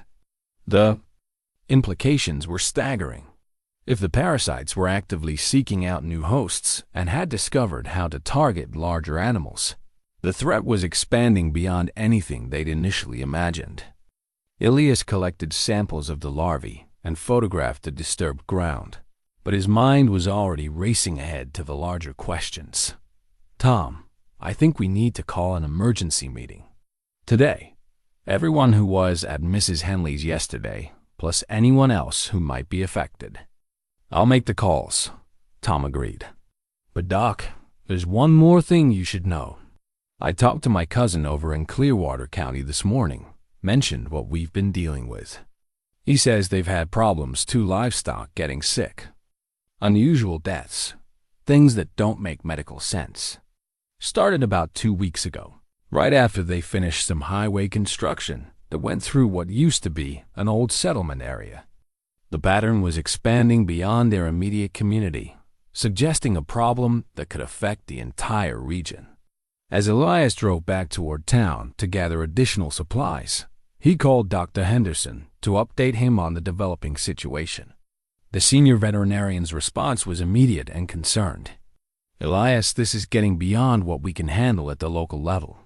I'm calling the State Health Department and the Agricultural Extension Office. We need resources and expertise. That we don't have." By afternoon, Mrs. Henley's kitchen was crowded beyond its normal capacity. The original group had returned, but they brought additional family members and neighbors who had their own stories to share. Helen Wright's son Michael had driven over from the dairy operation with photographs of infected cattle. Carl Lindquist had brought his elderly mother, who still spoke Norwegian and remembered stories her grandmother had told about similar creatures in the old country. Pastor Williams had perhaps the most disturbing news. "I've been calling colleagues in surrounding counties," he reported. "This isn't isolated to our area. There are reports of unusual animal deaths and unexplained illnesses from here to the Iowa border, all in areas where there's been recent construction or excavation work." The scope of the problem was becoming clear. They were dealing with a regional outbreak of unknown parasites that seemed to be connected to soil disturbance in areas with historical significance. But Mrs. Henley's grandmother's journal was proving prophetic in ways that went beyond mere folklore. "I've been reading more of grandmother's writings," Mrs. Henley said, opening the leather-bound journal to pages they hadn't examined before. She describes outbreaks that affected entire counties, but also mentions how communities that worked together were able to contain and eliminate the creatures. She read from an entry dated 1924. The troubles in Goodhue County lasted through the summer, but by harvest time, they had found the way to stop them. Every family took responsibility for checking their neighbors' animals, and when the creatures were found, the whole community came together for the cleansing. They used the old methods, salt and iron and fire, but also the new knowledge that the county agent brought from the agricultural college. By working together, combining the old wisdom with new understanding, they broke the creature's hold on the land. Carl Lindquist's mother spoke up in accented English, her voice carrying the authority of someone who'd bridged 2 cultures and retained the best of both. "My grandmother, she knew about Jordkrip. Said they came when people forgot their connections to each other, when communities became weak and divided. But she also knew how to fight them." She pulled a small cloth bag from her purse, opening it to reveal what appeared to be a mixture of herbs and minerals. Salt from tears of mourning, iron filings from tools of honest work, herbs that grow where the earth is clean. These things, combined with the prayers of people who care for each other, they make the ground hostile to such creatures. It was folk medicine that bordered on the mystical, but Elias found himself taking it seriously. The community response they'd organized was already showing results: Rex's complete recovery, the rapid identification of new infestations, the coordination that was preventing isolated cases from becoming widespread problems. Michael Wright, who managed the dairy operation with the practical efficiency of modern agriculture, surprised everyone by supporting the traditional approaches. We use beneficial bacteria to control harmful organisms in cattle feed, he pointed out. We manipulate soil chemistry to discourage plant diseases. The idea that community activity and attention could affect parasite behavior isn't that far-fetched. From a biological standpoint, Dr. Sarah Chun from the University Extension Office arrived just as the discussion was reaching its most intense point. She'd driven directly from the lab where she'd been studying the specimens Elias had submitted, and her findings added scientific weight to what the community was discovering through practical experience. These organisms are unlike anything in our taxonomic databases, she reported, setting up a laptop to show microscopic images. But we've learned some important things about their behavior. They appear to be extremely sensitive to environmental factors, pH levels, mineral content, electromagnetic fields. They thrive in conditions of biological and social isolation, but struggle to maintain themselves in environments with high levels of diverse biological activity. What does that mean in practical terms? Tom Peterson asked. It means that farms with diverse ecosystems, strong soil biology, and regular human activity are naturally resistant to these parasites. They can establish stable populations in environments that are biologically rich and socially active.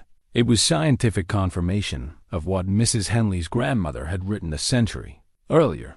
These creatures thrived in isolation and withered in the presence of community and biological diversity. The solution wasn't just medical treatment, but ecosystem management that included human social factors. The meeting evolved into a practical planning session. They divided the affected area into zones, with each family taking responsibility for monitoring specific territories. They established protocols for specimen collection and treatment, combining traditional remedies with modern veterinary medicine. Most importantly, they committed to daily communication and mutual support.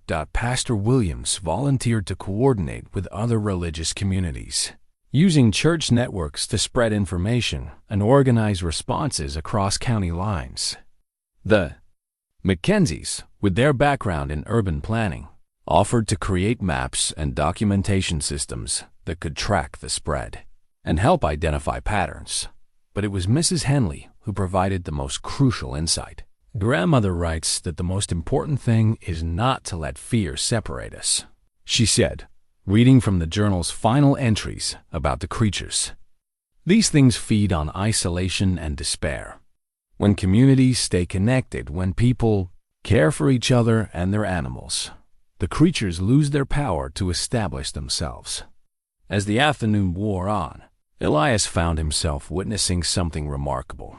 The transformation of a frightening crisis into a community-building opportunity. People who'd been politely distant neighbors for years were sharing resources, knowledge, and responsibility in ways that strengthened bonds beyond the immediate emergency. Rex served as a living example of what was possible. The dog moved freely among the gathered people, accepting attention from everyone and showing no signs of his former illness. His recovery had become a symbol of hope that the community could overcome this challenge together. The meeting concluded with specific assignments for each family and a schedule of daily check-ins that would ensure no one faced a problem alone. But more than logistics had been accomplished, they created a network of mutual support that went far beyond the immediate crisis. As people prepared to leave, Mrs. Henley approached Elias privately. "Doctor, I want to show you something else I found in grandmother's papers. Something that I think explains why you were the right person to help us with this." She led him to her living room, where framed photographs covered the mantelpiece and side tables. Among them was a formal portrait from the early 1900s as a distinguished man in a dark suit standing beside a horse-drawn buggy that had clearly been converted for medical use. "That's my great-grandfather, Dr. Anders Henley. He was the doctor who worked with the community during the 1924 outbreak that grandmother wrote about. Family legend says he came here from back east, a young man just starting his practice. and found his purpose in helping rural communities deal with problems that city doctors couldn't understand. Elias studied the photograph, noting the serious expression and steady gaze that suggested someone who'd found meaning in difficult work. "Mrs. Henley, are you saying—" "I'm saying that sometimes the right person shows up at exactly the right time, Dr. Martinez. And sometimes the things we think are coincidences are actually connections we just haven't understood yet." As Elias drove home that evening, his phone buzzed repeatedly with messages from Sarah. He'd missed their planned conversation, ignored her calls, and failed to respond to increasingly urgent texts. The relationship that had seemed so important just a week earlier now felt like a distraction from work that actually mattered. But it was more than just shifting priorities. Elias was beginning to understand that he'd found something in this rural community that he'd never experienced in the city, a sense of belonging that came from being needed, from having skills that made a real difference in people's lives. The mysterious parasites had brought crisis to the community, but they'd also revealed connections and resources that had been dormant, waiting for the right circumstances to emerge. Elias realized he was witnessing the same phenomenon in his own life. Challenges that seemed threatening were actually opportunities to discover capabilities and relationships he hadn't known he possessed. Tomorrow would bring new developments in their fight against the creatures, but tonight Elias felt a quiet confidence that they were on the right path. They had combined scientific knowledge with traditional wisdom, individual expertise with community cooperation, and the result was something more powerful than either approach could have achieved alone. As he pulled into his apartment parking lot, Elias made a decision.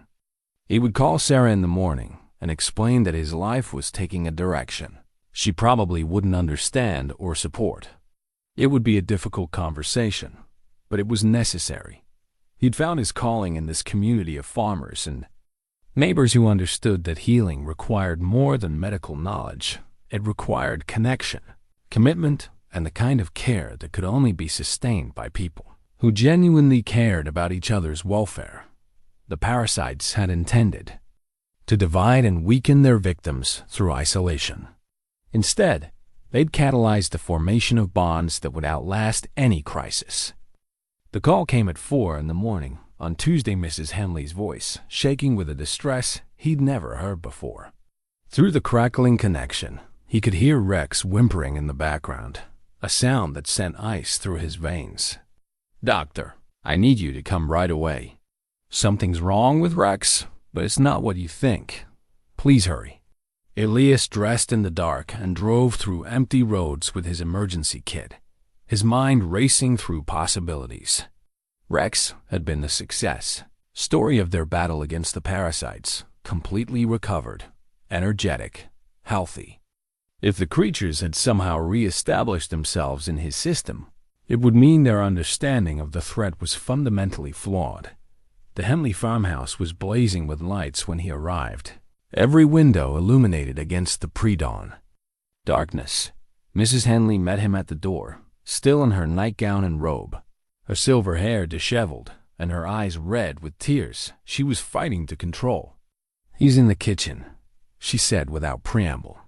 "Doctor, I don't know what's happening." But Rex isn't acting like himself. Elias found the dog lying on his bed beside the kitchen stove, but something was immediately wrong with the scene. Rex was awake and alert, his eyes tracking Elias's movement, but he wasn't getting up to greet him. The tail that should have been wagging with recognition remained still, and when Elias approached, Rex made no move to stand or seek attention. "When did this start?" Elias asked, kneeling beside the dog and reaching out slowly. "About midnight. He was fine when we went to bed, sleeping peacefully like always. But then I heard him whimpering, and when I came to check on him, he was like this." "He's not sick, doctor, he's frightened. Terrified of something I can't see." Elias began his examination, noting that Rex's vital signs were normal, his physical condition unchanged from the remarkable recovery they'd celebrated just days before. But the dog's behavior was profoundly altered. he submitted to the examination. Without resistance, but also without engagement, as if his attention was focused entirely on some invisible threat. "Mrs. Henley, has anything changed in the house? New sounds, different smells, anything that might have startled him?" She shook her head, then paused. "Well, there is one thing. I've been having some trouble sleeping lately, waking up confused about where I am or what day it is. Last night I got up around 11 to check the doors, and I found them all unlocked, every single one. I never leave doors unlocked, doctor, never." A chill of recognition ran down Elias's spine. "Mrs. Henley, have you been having any other problems? With memory or confusion? Forgetting appointments, misplacing things, having trouble with familiar tasks?" Her hand went to her throat, fingers worrying the small gold cross she wore. "I didn't want to worry anyone. It's probably just the stress of everything that's been happening. The parasites, all the meetings, and planning. But yes, there have been some incidents." She sat heavily in one of the kitchen chairs, suddenly looking every one of her 72 years. 3 days ago, I couldn't remember how to work the washing machine. I'd been using the same machine for 15 years. But I stood there staring at the controls like I'd never seen them before. And yesterday, I called Tom Peterson by my late husband's name. Tom just smiled and corrected me gently, but I could see the concern in his eyes. Elias felt the world shift around him as implications cascaded through his understanding of everything they'd been dealing with. "Mrs. Henley, when you were cleaning out your grandmother's papers, did you find anything about your family's medical history? Any mention of conditions that might run in the family?" She was quiet for a long moment, her fingers still moving over the cross. When she spoke, her voice was barely above a whisper. "There was a letter from the county health department dated about 6 months ago. I found it mixed in with grandmother's papers, but it had my name on it. Results from some tests my regular doctor had ordered after my last checkup." "What kind of tests?" "Memory tests, cognitive assessments. Dr. Morrison had been concerned about some things I'd mentioned, forgetting conversations, losing track of time, having trouble with tasks that used to be simple." She looked up at him with eyes that held a terrible clarity.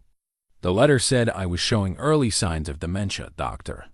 Early-stage Alzheimer's disease." The kitchen fell silent except for Rex's labored breathing and the ticking of the old clock on the wall. Elias felt pieces of a puzzle rearranging themselves in his mind, creating a picture that was both heartbreaking and terrifying in its implications. "Mrs. Henley, when did you receive this diagnosis?" "The letter was dated 3 weeks ago, but I don't remember reading it the first time. I found it yesterday while looking for more of grandmother's writings, and it was like seeing it for the first time." She paused, her voice growing smaller.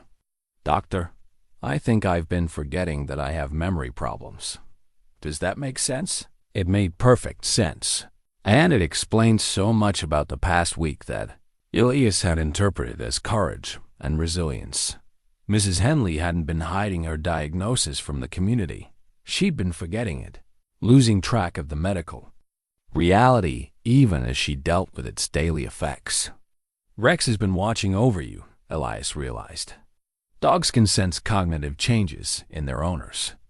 He's been monitoring you, staying close, trying to alert you when you're having episodes of confusion.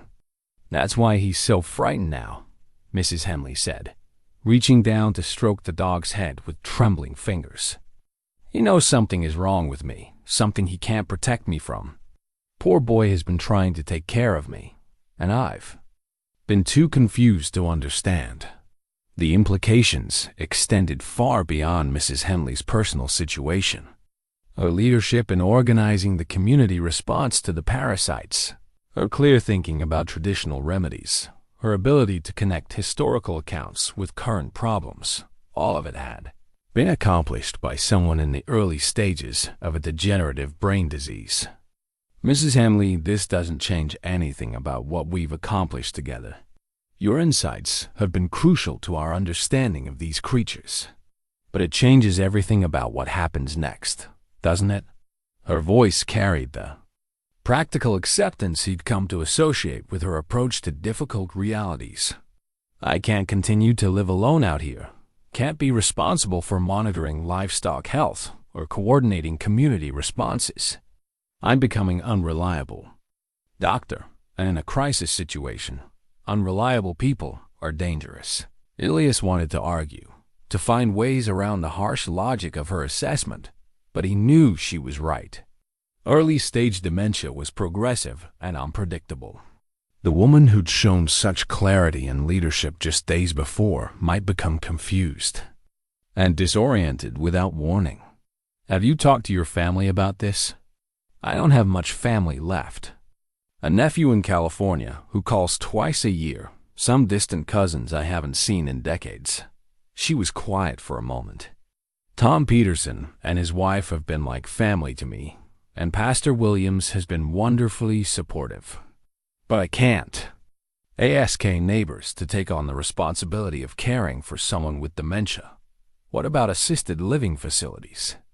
Places where you could have support but maintain some independence. Mrs. Henley's laugh was bitter. Doctor, do you know what happens to farmers when they move to institutional care? They wither away from the disconnection. And what happens to their animals? Rex has been my companion for 8 years.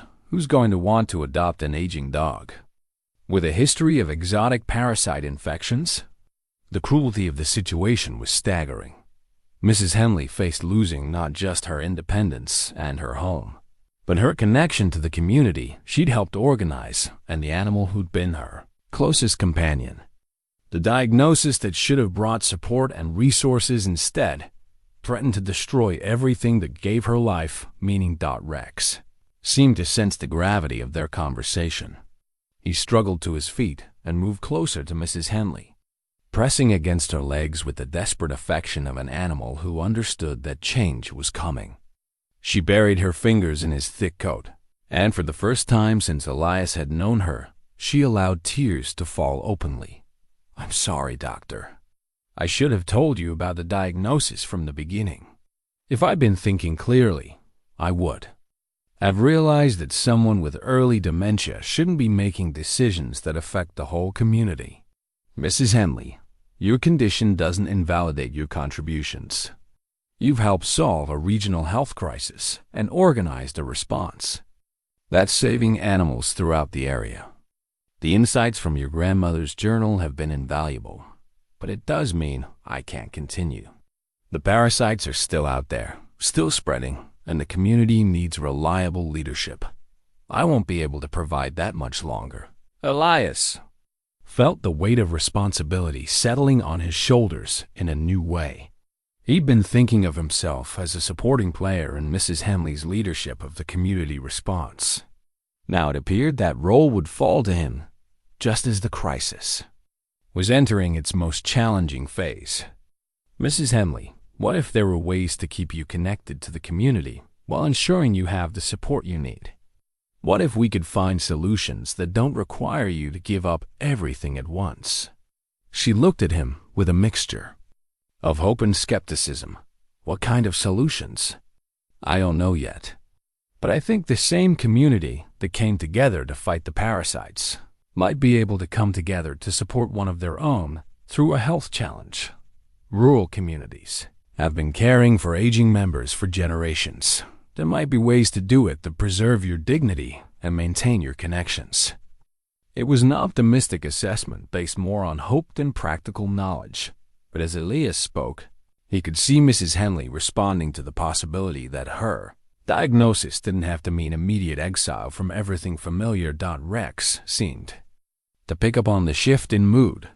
His tail gave a tentative wag, and he looked between them with the alertness of a dog who sensed that his pack might remain intact after all.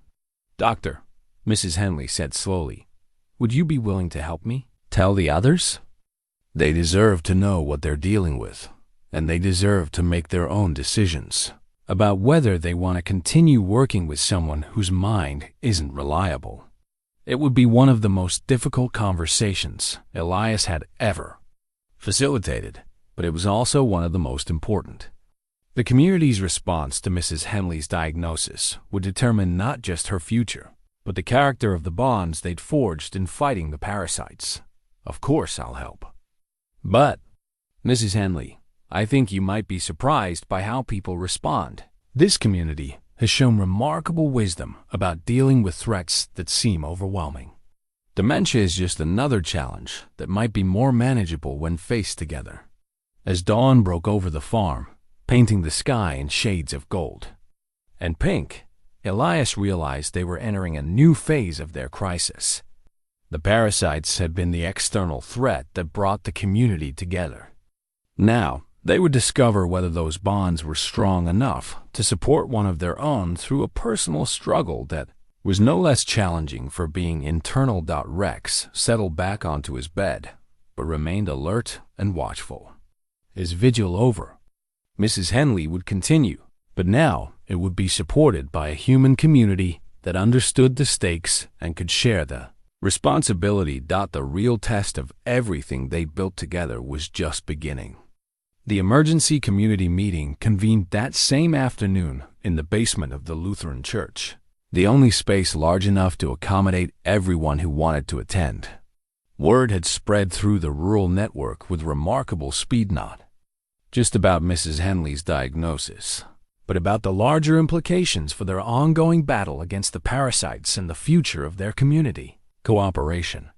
Pastor Williams had helped arrange the gathering, understanding intuitively that this conversation needed the informal authority of sacred space.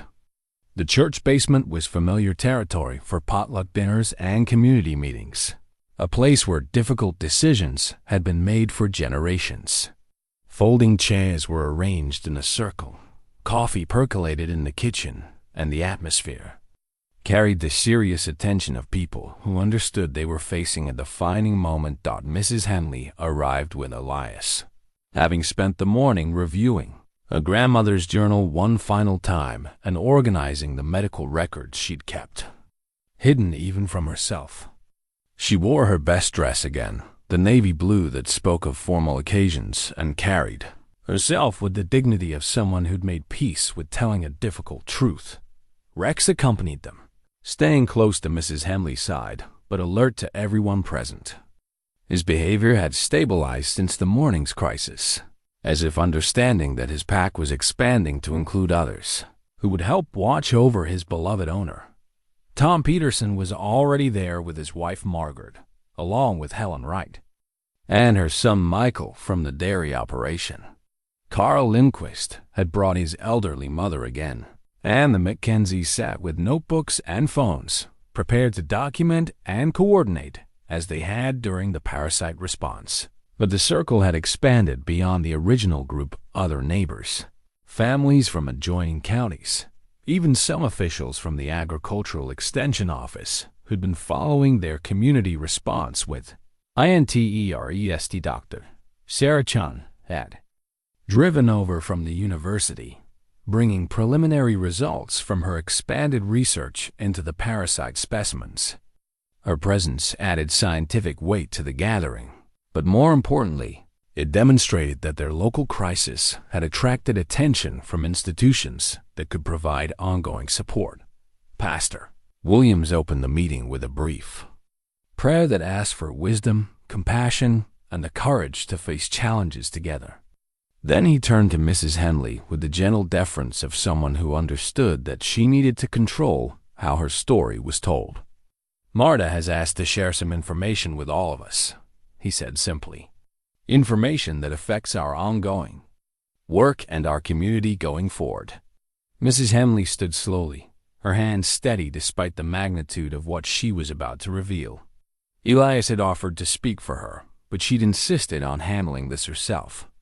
Her voice, when she began, carried the same clear authority that had guided their response to the parasites. 3 weeks ago, I received a diagnosis that I've been struggling to accept and remember. I have early-stage Alzheimer's disease. The words settled into the basement silence like stones dropped into still water. The reason I haven't shared this with you before is because I keep forgetting that I have it. The condition affects my ability to retain new information, including information about my own medical situation. She paused, allowing the implications to register with the assembled group. Some faces showed shock, others concern, but Elias noted that the predominant expression was thoughtful attention, people processing information rather than reacting emotionally. This diagnosis raises serious questions about my ability to continue living independently on the farm and caring for Rex. It also raises questions about my reliability as someone helping coordinate our response to the parasite situation. Mrs. Henley's voice remained steady, though Elias could see the effort it required. I wanted you to know so you can make informed decisions about how to proceed with both challenges. Tom Peterson was the first to respond, his weathered face showing the careful consideration of someone who dealt with difficult agricultural decisions for decades. Marta, how does this diagnosis affect your day-to-day functioning right now? Are you safe living alone, taking care of yourself and Rex? Most days, yes. But there are incidents, forgetting to lock doors, losing track of time, having trouble with familiar tasks. Rex has been watching over me, alerting me when I'm having confused episodes. But the condition is progressive, and the episodes will become more frequent and severe. Margaret Peterson, Tom's wife, leaned forward with the practical concern of someone who'd helped care for aging relatives. What kind of support system do you have? Family who can help? Resources for in-home care? Very little family, and the farm doesn't generate enough income to support professional care. Mrs. Henley's voice carried no self-pity, just a matter-of-fact assessment of limited options. The conventional solution would be assisted living, but that would mean giving up the farm, finding new homes for Rex, and losing my connection to this community. Dr. Chun spoke up from her position across the circle. Mrs. Henley, I want you to know that your insights into these parasites have been scientifically invaluable. The historical connections you've made, the traditional remedies you've shared, they've guided our research in ways that might not have been possible otherwise. Your condition doesn't diminish the importance of those contributions, but it does affect my ability to continue contributing reliably, Mrs. Henley replied. And in a crisis situation, unreliable information can be dangerous.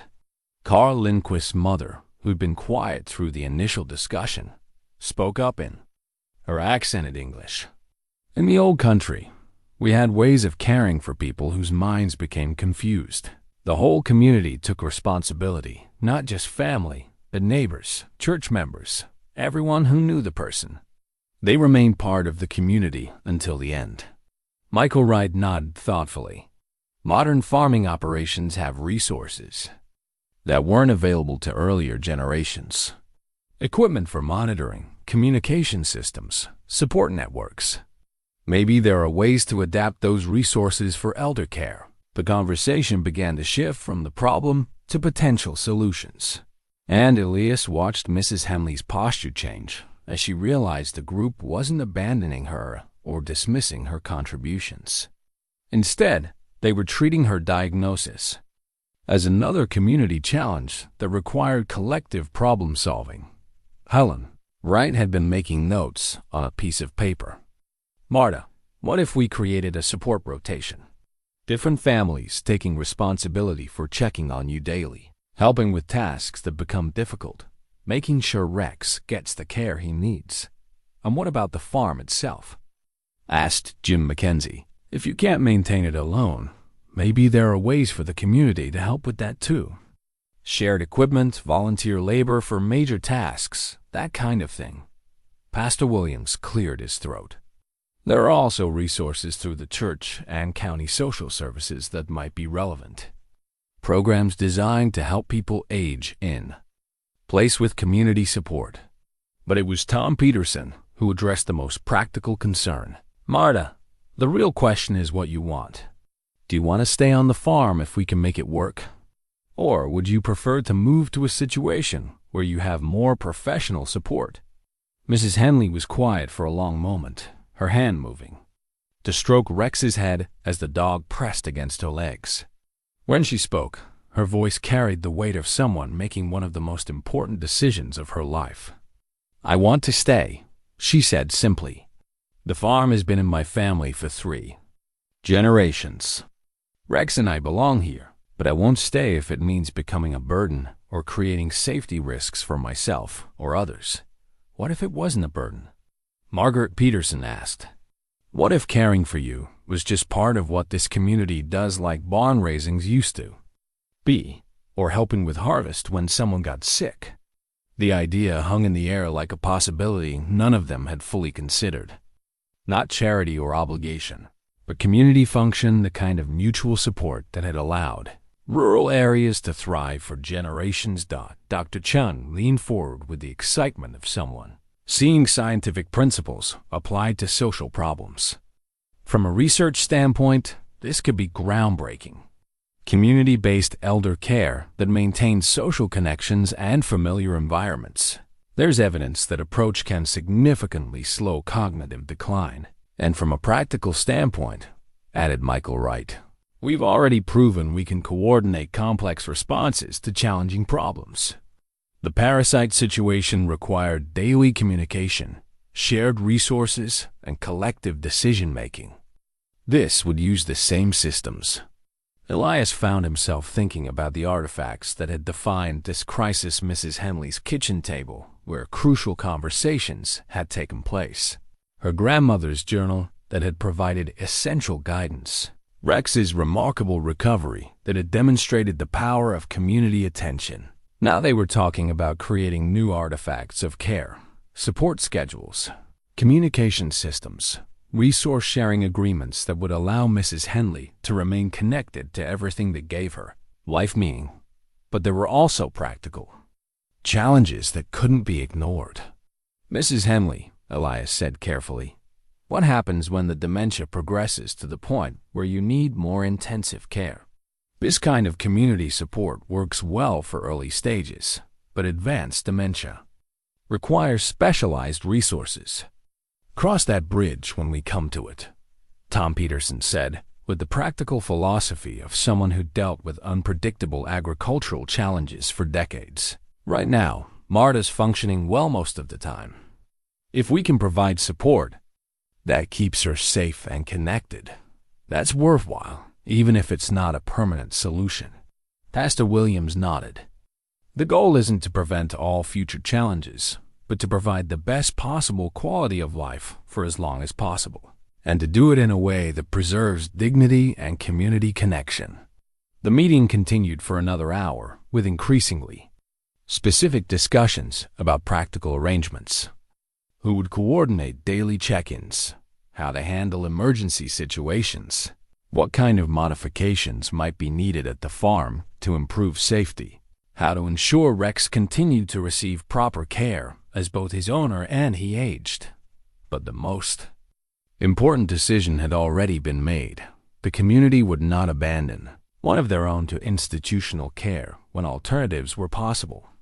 Mrs. Henley would stay on the farm, with support systems that honored both her independence and her growing limitations. As the meeting concluded, people began making specific commitments. Margaret Peterson would coordinate the daily check-in schedule. Michael Wright would organize a volunteer system for farm maintenance.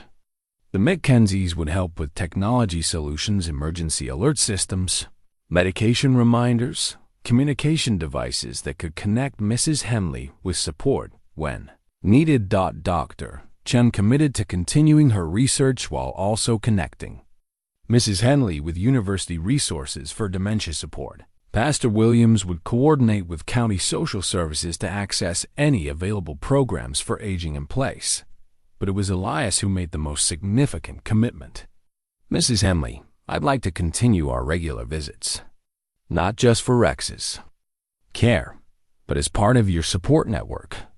I think my grandfather would have understood that veterinary medicine sometimes extends beyond treating animals." As people prepared to leave, Mrs. Henley stood to address the group one final time. "I can't express how grateful I am for this response. I expected you to be kind, but I didn't expect you to be willing to take on this level of responsibility. Marta, Tom Peterson said, speaking for the group, you've been part of this community for 40 years. You've helped all of us through various challenges. This is just our turn to help you. But as Elias helped Mrs. Henley gather her papers and prepare Rex for the ride home, he was aware that they'd committed to something unprecedented. They were attempting to create a community-based care system that had no clear precedent in modern, rural America. The success or failure of their experiment would determine not just Mrs. Henley's future, but the character of the community itself. The drive back to the farm was quiet, with Mrs. Henley seemingly lost in thought as the late afternoon sun slanted across the familiar landscape. Rex sat in the back seat, alert and calm, as if he understood that his pack had expanded to include others who would help watch over his beloved owner. "Doctor," Mrs. Henley said as they pulled into her driveway, "do you really think this can work? This community care arrangement?" Elias considered the question carefully. "I think it's worth trying. And I think the same qualities that made this community successful in fighting the parasite's practical wisdom, willingness to work together, commitment to not leaving anyone behind, are exactly what's needed to make elder care work." As they sat in the truck, looking at the farmhouse that represented so much more than just a place to live, Elias realized they were about to discover whether the bonds forged in crisis could sustain the slower, more complex challenge of aging. With dignity in a community that refused to abandon its own, the real test of everything they built together was just beginning. The confrontation came from an unexpected direction. 3 days after the community meeting, a white sedan with county government plates pulled into Mrs. Henley's driveway, just as Elias was finishing his morning check on Rex. Through the kitchen window, he watched a woman in a business suit emerge from the car, carrying a leather briefcase and the determined expression of someone who'd come to deliver unwelcome news. "Mrs. Henley," the woman announced when she reached the porch, "I'm Janet Morrison from County Social Services. I'm here to conduct a wellness check based on a report we received about your living situation." Mrs. Henley invited her inside with careful politeness, but Elias could see the tension in her shoulders as she led the way to the kitchen. Rex sensed the change in atmosphere immediately, positioning himself between his owner and the stranger with the alert attention of a dog, who understood that his pack was under threat. "Someone has expressed concern about your ability to live independently," Ms. Morrison continued, settling into one of the kitchen chairs and opening her briefcase with business-like efficiency. "According to our information, you've been diagnosed with early-stage dementia, but are continuing to live alone on an isolated farm property. Who made this report?" Mrs. Henley asked, her voice steady despite the obvious stress of the situation. "I'm not at liberty to reveal that information, but the concerns are serious enough to warrant an official assessment." Ms. Morrison pulled out a thick folder and began arranging papers on the table. "I'm here to evaluate your safety, your cognitive function, and your ability to maintain this household independently." Elias felt a surge of protective anger. The timing of this intervention, just days after Mrs. Henley had courageously shared her diagnosis with the community and received their support, seemed deliberately cruel. But more than that, it represented exactly the kind of institutional thinking that the community had committed to avoiding. "Ms. Morrison," he interjected, "I'm Dr. Martinez, Mrs. Henley's veterinarian. I've been working closely with her on both animal health issues and her personal situation. The community has already put support systems in place to address any safety concerns." The social worker's expression remained professionally neutral. "Doctor, I appreciate your concern, but informal support arrangements don't meet county standards for elder care oversight. We have protocols that must be followed when someone with dementia is living in potentially unsafe conditions." "What unsafe conditions?" Mrs. Henley asked, looking around her immaculate kitchen with bewilderment. "I maintain this house properly, care for my animals, take my medications correctly, Mrs. Henley, your medical records indicate incidents of confusion, memory loss, and poor judgment. Just last week, you left your doors unlocked overnight and forgot about scheduled appointments. Ms. Morrison's tone carried the patient authority of someone who'd had similar conversations many times before. These are safety risks that increase exponentially in isolated rural settings. Elias realized they were facing the collision between institutional care philosophy and community-based alternatives. Ms. Morrison represented a system designed to protect vulnerable people through professional oversight and controlled environments. But that system had no framework for understanding or supporting the kind of community care arrangement they'd organized. Ms. Morrison, Mrs. Henley said with dignity that reminded Elias why he'd been drawn to work with her. I'm not denying that I have a medical condition that affects my memory, but I'm also not ready to give up my home, my animals, or my community connections. We found ways to address the safety concerns while allowing me to maintain my independence. What kind of ways? Before Mrs. Henley could answer, the kitchen door opened and Tom Peterson entered without knocking, carrying a toolbox and the comfortable familiarity of someone who belonged in this house. His timing wasn't coincidental. The community communication network was already functioning exactly as designed. Morning, Marta. Just stopped by to check on that loose board on the back step. He nodded politely to Ms. Morrison. Mom? Tom Peterson, neighbor from the section over.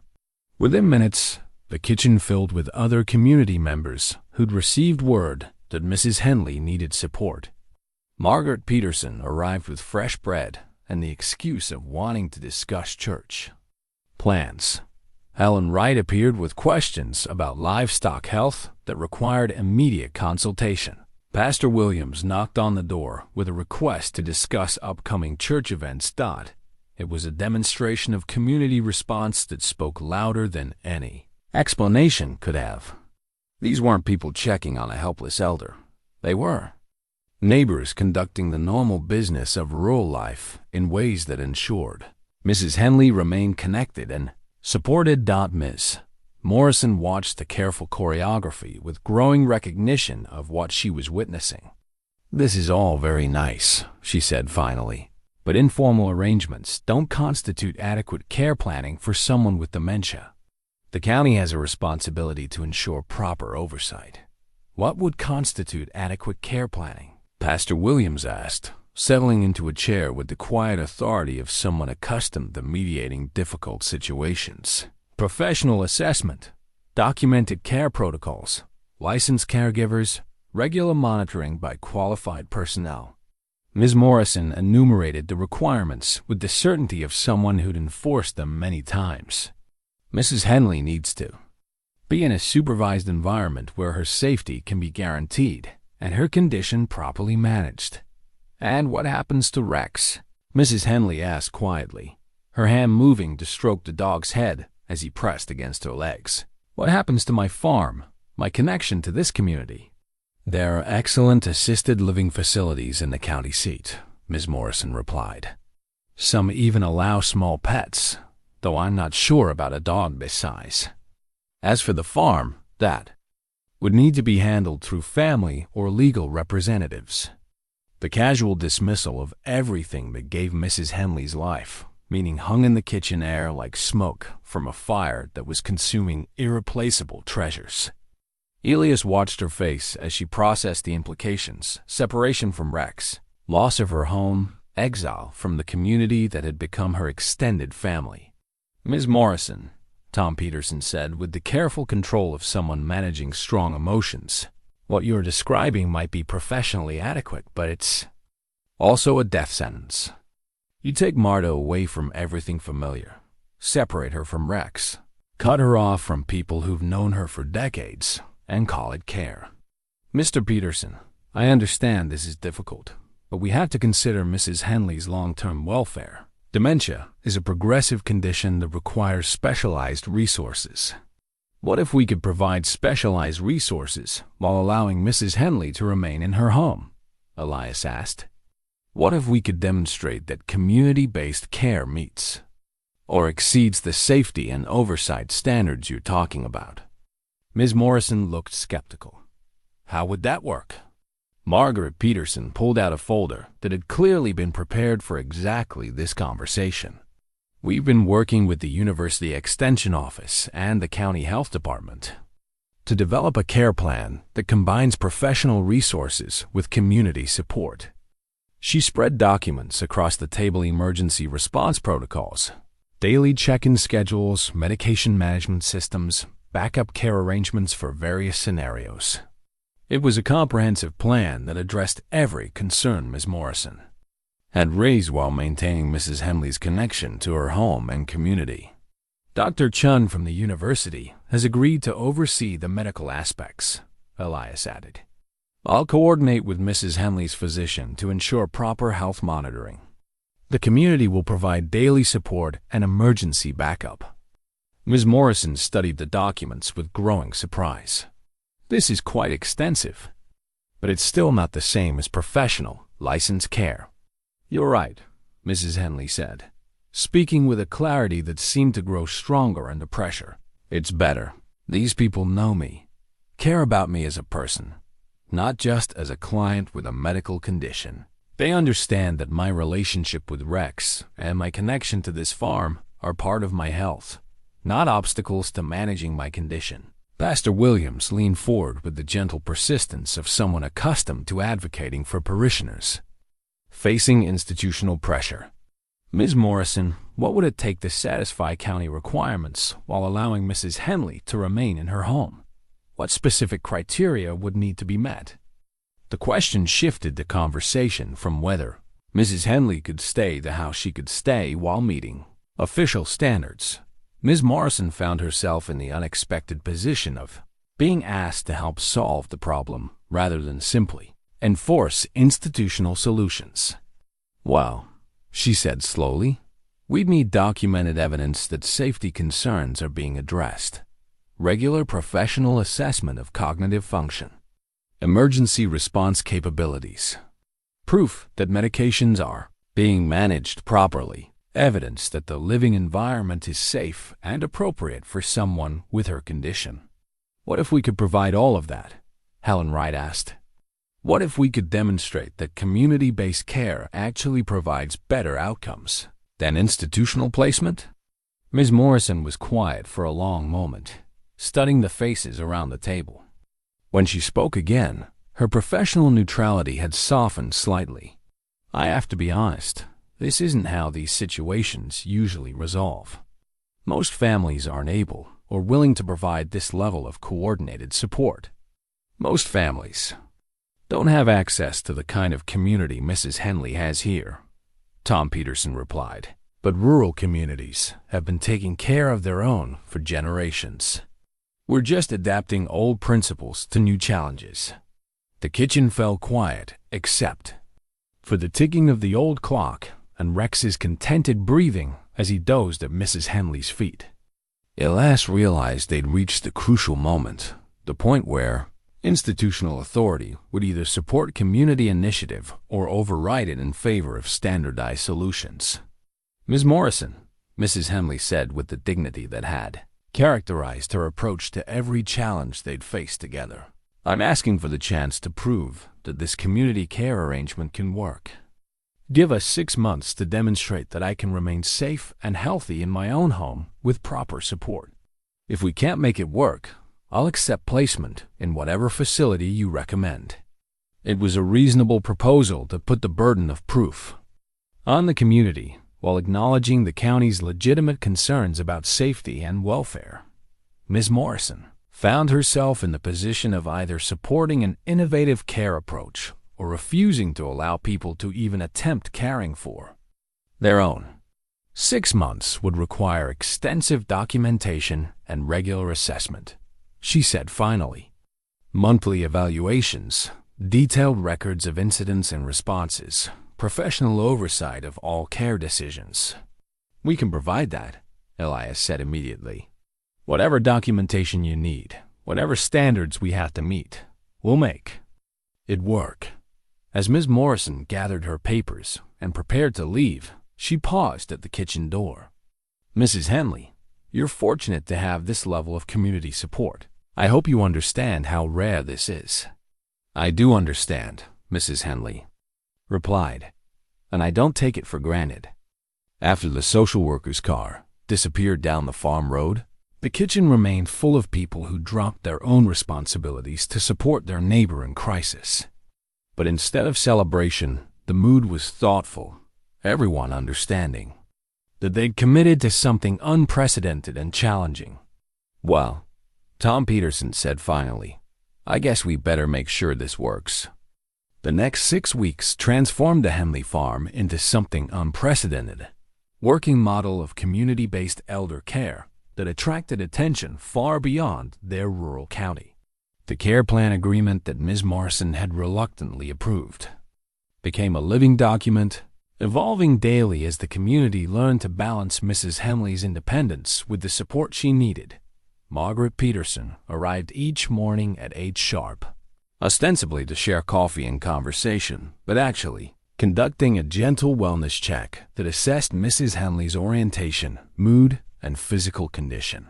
The visits had the comfortable rhythm of friendship while serving the serious purpose of ensuring safety and documenting cognitive status for the county reports. Tom Peterson and his son had installed discrete safety modifications throughout the house: grab bars disguised as decorative elements, motion sensors that alerted neighbors if there was no activity by certain times, medication dispensers that prevented overdoses while preserving dignity. The technology was sophisticated but invisible, maintaining the familiar character of the farmhouse while addressing every safety concern. Ms. Morrison had raised Rex, had emerged as an unexpected partner in the care arrangement. Dr. Chun's research had revealed that dogs could be trained to recognize and respond to cognitive episodes, and Rex seemed to have developed these skills naturally through years of devoted attention to Mrs. Henley. He would alert visitors when she was having confused moments, guide her back to familiar spaces when she became disoriented, and provide the kind of constant, non-judgmental companionship that no professional caregiver could match. But it was the broader community response that made the arrangement truly remarkable. The Mackenzies had created a digital communication system that connected all the caregivers, allowing them to share observations, coordinate schedules, and respond immediately to emerging needs. Helen Wright had organized medication management through the pharmacy cooperative that served rural areas, ensuring proper dosing while maintaining Mrs. Henley's sense of autonomy.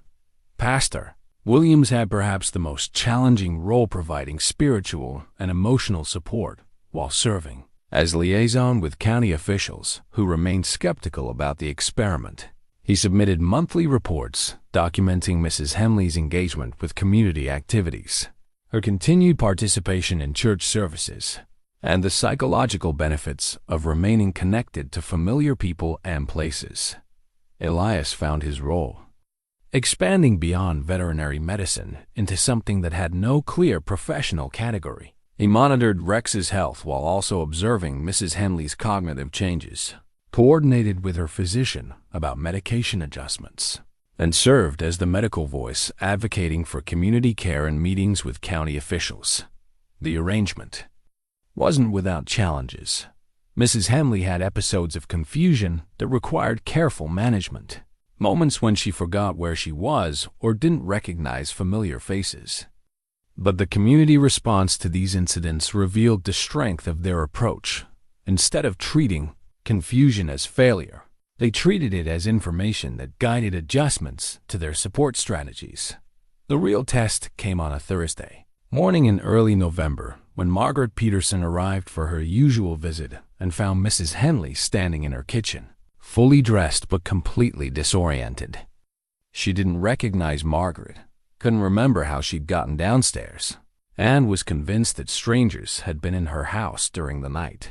Rex was staying close to his owner, his behavior indicating that he'd been monitoring an episode that had lasted several hours.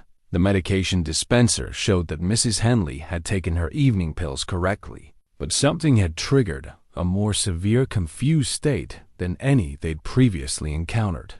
Margaret immediately activated the emergency communication system, sending alerts to Tom Peterson, Elias, and Pastor Williams while remaining with Mrs. Henley and providing calm, reassuring presence. Within 20 minutes, the kitchen that had hosted so many crisis response meetings was again filled with people who understood their roles in managing this new challenge. Elias arrived to find Mrs. Henley sitting at her kitchen table, looking fragile and confused, but no longer frightened. Margaret had guided her through basic orientation questions and established that she was physically unharmed. But it was clear that this episode represented a progression in her condition that couldn't be ignored. "Mrs. Henley," Elias said gently, approaching her with the same careful attention he might give to a spooked animal. "I'm Dr. Martinez. Do you remember me?" She studied his face with the intense concentration of someone trying to retrieve information that seemed just beyond reach. "You're the veterinarian," she said finally. "You helped Rex when he was sick." "That's right. And Rex is fine. Now he's right here beside you." Elias knelt to pet the dog, who was maintaining his vigilant position next to his owner's chair. "How are you feeling this morning?" "Confused," she admitted with the honesty that had characterized her approach to every challenge they'd faced. Together, "I don't remember going to bed last night or getting up this morning. Everything feels unfamiliar, even though I know I'm in my own kitchen." It was exactly the kind of episode the county social services would interpret as evidence that community care was inadequate. More troubling, it represented a significant decline from Mrs. Henley's baseline functioning that raised questions about the progression of her condition. Tom Peterson addressed the practical concerns with his characteristic directness. "Marta, this is a more serious episode than what we've been dealing with. We need to figure out what triggered it and how to prevent it from happening again. Could it be medication-related?" Pastor Williams asked. "Sometimes changes in dosage or interactions between drugs can cause increased confusion." Elias was already reviewing the medication logs that Margaret maintained. "Everything looks normal from a pharmaceutical standpoint, but there are other factors that can trigger episodes: stress, changes in routine. Even weather patterns can affect people with dementia." Mrs. Henley looked around the table at the faces of people who'd become her extended family. "I'm scaring you," she said quietly. "This is exactly what that social worker said would happen, that my condition would get worse, and you wouldn't be able to handle it."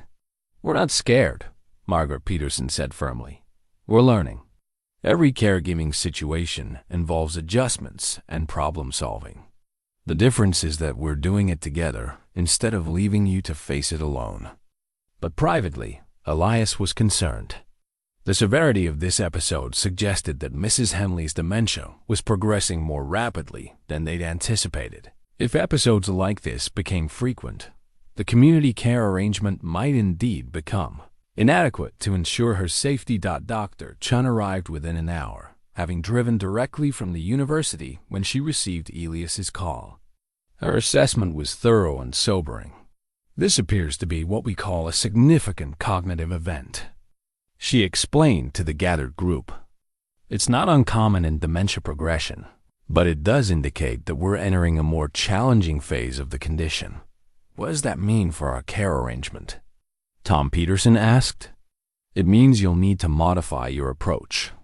More frequent monitoring, better nighttime supervision, perhaps consideration of medications that can help stabilize cognitive function." Dr. Chun looked around the table with professional respect for what they'd accomplished. "But it doesn't mean community care has to end. It means it has to evolve." The conversation that followed was the most difficult they'd had since beginning the care arrangement. Everyone understood that they were facing the progression they'd hoped to delay, the increasing complexity that would test every system they'd created. But it was Mrs. Henley herself who provided the clarity they needed. As the morning wore on and the initial confusion cleared, she regained more of her familiar awareness and participated actively in planning adjustments to her care. "I want to continue trying," she said, with the determination that it carried her through every challenge of the past months. This episode was frightening, but I woke up in my own house, surrounded by people who care about me, with Rex beside me. That has to count for something. It counts for everything, Pastor Williams said quietly. The question is how we modify our support to handle episodes like this while maintaining your independence and dignity. The solution they developed was characteristically creative and community-centered. Tom Peterson's daughter, a nursing student, home from college, would spend nights at the farm during her winter break, providing overnight supervision while learning about elder care in a practical setting. The medication management system would be upgraded to include emergency protocols for confused states. Most importantly, it would increase communication frequency so that episodes could be detected and managed more quickly. Dr. Chun committed to more frequent assessments and direct coordination with Mrs. Henley's physician about medication adjustments that might help stabilize her condition. Elias would expand his visits to include more systematic monitoring of both Mrs. Henley's cognitive state and Rex's behavioral cues about her condition. But perhaps most importantly, they acknowledged that they were no longer trying to maintain the status quo. They were adapting to changes while preserving the essential elements that made community care superior to institutional alternatives: personal relationships, familiar environment, and the kind of attention that came from genuine caring rather than professional obligation. As the emergency meeting concluded and people began returning to their own responsibilities, Mrs. Henley asked Elias to stay for a few additional minutes. They sat together in the quiet kitchen while Rex dozed contentedly at their feet. The crisis managed and the support system strengthened. "Doctor," she said, "I want you to know that whatever happens with my condition, these past months have been the best of my life since my husband died. Not because I haven't been sick, but because I haven't been alone." Elias felt the weight of responsibility and privilege that came with being part of something larger than individual medical practice. "Mrs. Henley, you've taught me more about healing than I learned in all my years of veterinary school. You've shown me that medicine is about community, not just individual treatment." As he prepared to leave, Elias realized they'd successfully navigated the first major test of their community care arrangement. Ms. Morrison's next monthly report would document a serious cognitive episode that had been managed effectively without institutional intervention. More importantly, they demonstrated that community care could evolve and adapt to meet changing needs, while preserving the essential dignity and connections that made Mrs. Henley's life worth living. The real victory wasn't preventing decline, but proving that decline didn't have to mean abandonment. 6 months later, Elias stood on the porch of his new veterinary clinic, watching the late afternoon sun paint the rural landscape in shades of gold and amber. The modest building sat on 2 acres just outside town, close enough to serve the broader community, but rural enough to feel like home. A hand-painted sign beside the entrance read, "Martinez Veterinary Services, Large and Small Animal Care," and beneath it in smaller letters, "Community Health Partnerships." The clinic had been a community project from the beginning. Tom Peterson had donated the land at a price Elias could afford. Michael Wright had organized volunteer labor for the construction. Pastor Williams had helped navigate the zoning requirements and building permits. Even Mrs. Henley had contributed, offering advice on the layout based on memories of her great-grandfather's medical practice and insisting that the waiting area include comfortable seating where people could visit while waiting for appointments. Rex bounded around the corner of the building, his coat gleaming with health and his eyes bright with the contentment of a dog who knew his place in the world. At 10 years old, he was showing some signs of age, a slight stiffness in cold weather, a preference for shorter walks, but his essential vitality remained unchanged. More importantly, his bond with Mrs. Henley had only deepened as he'd learned to serve as her memory and compass during episodes of confusion. Mrs. Henley followed more slowly, using a walking stick that Carl Lindquist had carved for her, but moving with the careful confidence of someone who knew every stone and board of the familiar path. Her condition had progressed over the past months, bringing challenges that required constant adaptation of their care strategies. But she remained in her own home, surrounded by the community that had become her extended family, caring for the animals and land that gave her life meaning. "Doctor," she called as she approached the clinic porch, "have you seen the letter from the university?" Elias smiled, knowing she was referring to the formal research paper that Dr. Chun had published about their community care model. The study had attracted attention from gerontologists and rural health specialists across the country, with their small farming community becoming an unlikely center of innovation in elder care. "I saw it," he replied, helping her up the porch steps while Rex settled contentedly at their feet. "Dr. Chun says you're famous now, the subject of academic conferences and policy discussions." Mrs. Henley laughed, settling into one of the rocking chairs that furnished the clinic's front porch. "Fame was never something I was looking for. But if our experience helps other communities figure out how to care for their own, I suppose that's worthwhile." The success of their community care arrangement had indeed spread beyond their immediate area. Social workers from 3 counties had visited to observe their methods. Rural churches had sent delegations to learn about organizing community support networks. The state health department had invited them to present their model at a conference on innovative approaches to elder care. But perhaps most importantly, Ms. Morrison from County Social Services had become one of their strongest advocates. Monthly reports documented not just Mrs. Henley's continued well-being, but the broader community benefits of their approach. Property values had stabilized as young families discovered a rural area with strong social networks. Volunteer networks, originally organized for elder care, had expanded to address other community needs. The cooperative spirit that had emerged from crisis had become a permanent feature of how the community addressed challenges. "How was your visit with Dr. Chun today?" Elias asked, settling into the adjoining rocking chair.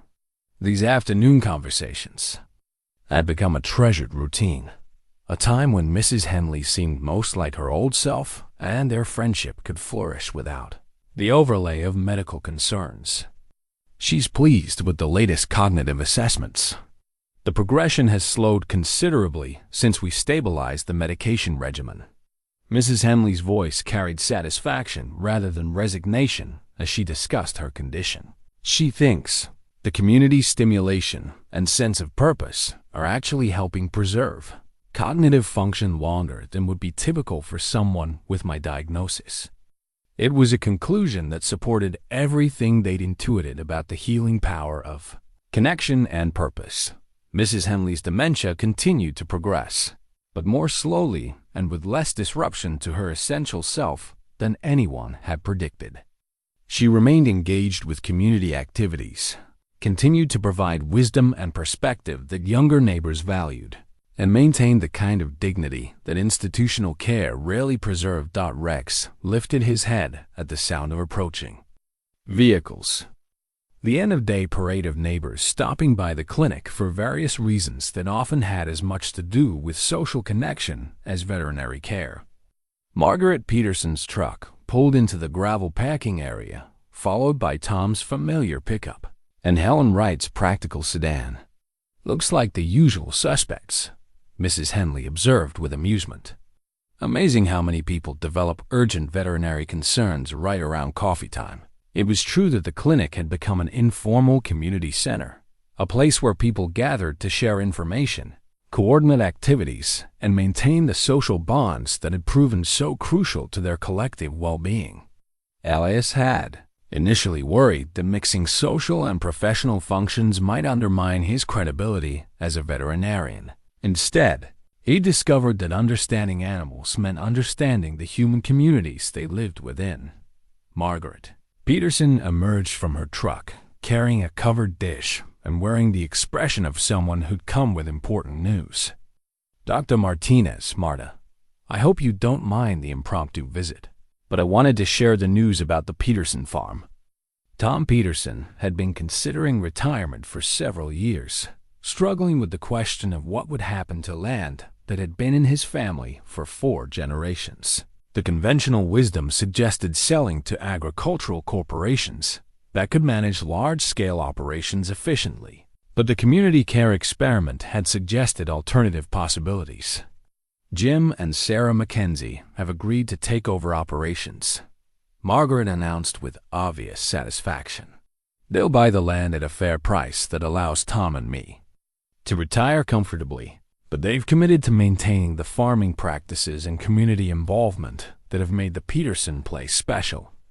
It was exactly the kind of solution that had become characteristic of their community-create arrangements that honored tradition while adapting to changing realities.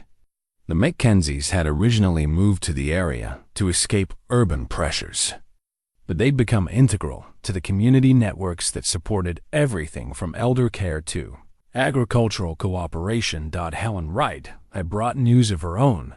The dairy cooperative was expanding its direct-to-consumer operations, taking advantage of growing urban interest in locally produced food. The success of their community model had attracted positive attention that was translating into economic opportunities for local farmers. "What about you, Doctor?" Tom Peterson asked as they gathered on the clinic porch, sharing Margaret's coffee, cake, and watching Rex supervise the social gathering with obvious approval.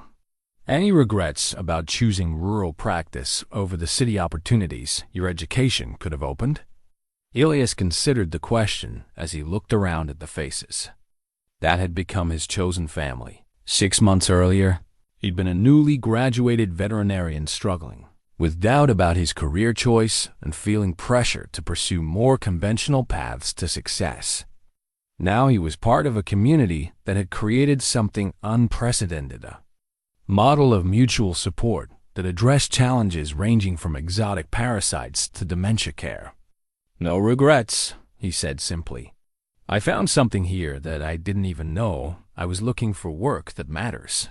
Relationships that sustain both challenges and celebrations, and the sense that what I do makes a real difference in people's lives." Mrs. Henley reached over to pat his arm with the gentle affection that had characterized their friendship from the beginning. "Your grandfather would be proud, Doctor. You've learned what he knew about healing. That it's not just about treating symptoms, but about caring for communities." As the sun set behind distant hills, painting the sky in brilliant oranges and purples, the conversation turned to practical plans for the coming weeks. There was still work to do on the parasite research. Dr. Chen's latest studies suggested that their community-based monitoring system had been so effective that no new infestations had been detected in over 3 months. The creatures that had seemed so threatening just months earlier have been contained and eliminated through the sustained attention and cooperation of people who refused to let their community be divided by fear. But more importantly, they discovered that the principles that worked against external threats, communication, mutual support, shared responsibility, also worked for internal challenges like aging, health problems, and economic pressures. They'd created something sustainable that could adapt to whatever challenges the future brought. As neighbors began gathering their dishes and preparing to head home for evening chores, Mrs. Henley asked Elias to walk with her to her truck. Rex followed, maintaining his protective position but relaxed in the confidence that his pack was secure and well established. "Doctor," she said as they reached her vehicle, "I want you to know that these have been the happiest months of my life since my husband died. Not because my condition has improved, we both know it hasn't, but because I haven't had to face it alone." Elias helped her into the truck, while Rex jumped into his accustomed position in the passenger seat. "Mrs. Henley, you've given me more than I've given you. You've shown me what it means to be a real doctor, someone who cares for communities, not just individual patients." As he watched her truck disappear down the farm road, Elias reflected on the transformation that had brought him to this moment. The young veterinarian who'd driven to the Henley farm 6 months earlier had been competent but uncertain, equipped with medical knowledge, but lacking the wisdom that came from understanding healing as a community function. Now, he stood on the porch of his own clinic, surrounded by evidence of relationships and commitments that would sustain him through whatever challenges lay ahead. The mysterious parasites that had brought crisis to their community had also revealed resources and connections that no one had known existed. Fear and isolation had been transformed into cooperation and mutual support that made everyone stronger. His phone buzzed with a text message, consultation request from a farming community 2 counties over that had heard about their community care model and wanted help addressing their own elder care challenges. It was the kind of work Elias was learning to love most, using veterinary and community health knowledge to help people solve problems that required both technical expertise and social innovation. As he locked up the clinic and prepared to head home to his apartment above the building, Elias realized he'd found exactly what his grandfather had known about healing: that the most important medicine was often the simplest, showing up when called, caring genuinely about people and animals who needed help, and understanding that health was as much about community connections as individual treatment. The strange journey that had begun with a routine house call to treat a limping dog had led to discoveries about parasites and community, aging and mutual support, healing and belonging that would influence the rest of his life. Sometimes the smallest acts of kindness in the most forgotten places really did change everything, not just for the people directly involved, but for entire communities ready to discover what they could accomplish when they refused to let anyone face their challenges alone. Rex had recovered completely from his parasite infection. Mrs. Henley was aging with dignity in her own home, surrounded by people who valued her contributions and supported her limitations. The community had developed resources for addressing crises that none of them could have handled individually, and Elias had found his calling in work that combined medical knowledge with community service, individual care with collective healing, professional expertise with personal commitment to place and people. Who'd become his chosen family. The veterinarian boy had become a country doctor in the truest sense, someone who understood that healing meant more than treating symptoms, and that the best medicine was often found in the connections between people who chose to care for each other through whatever challenges life brought their way.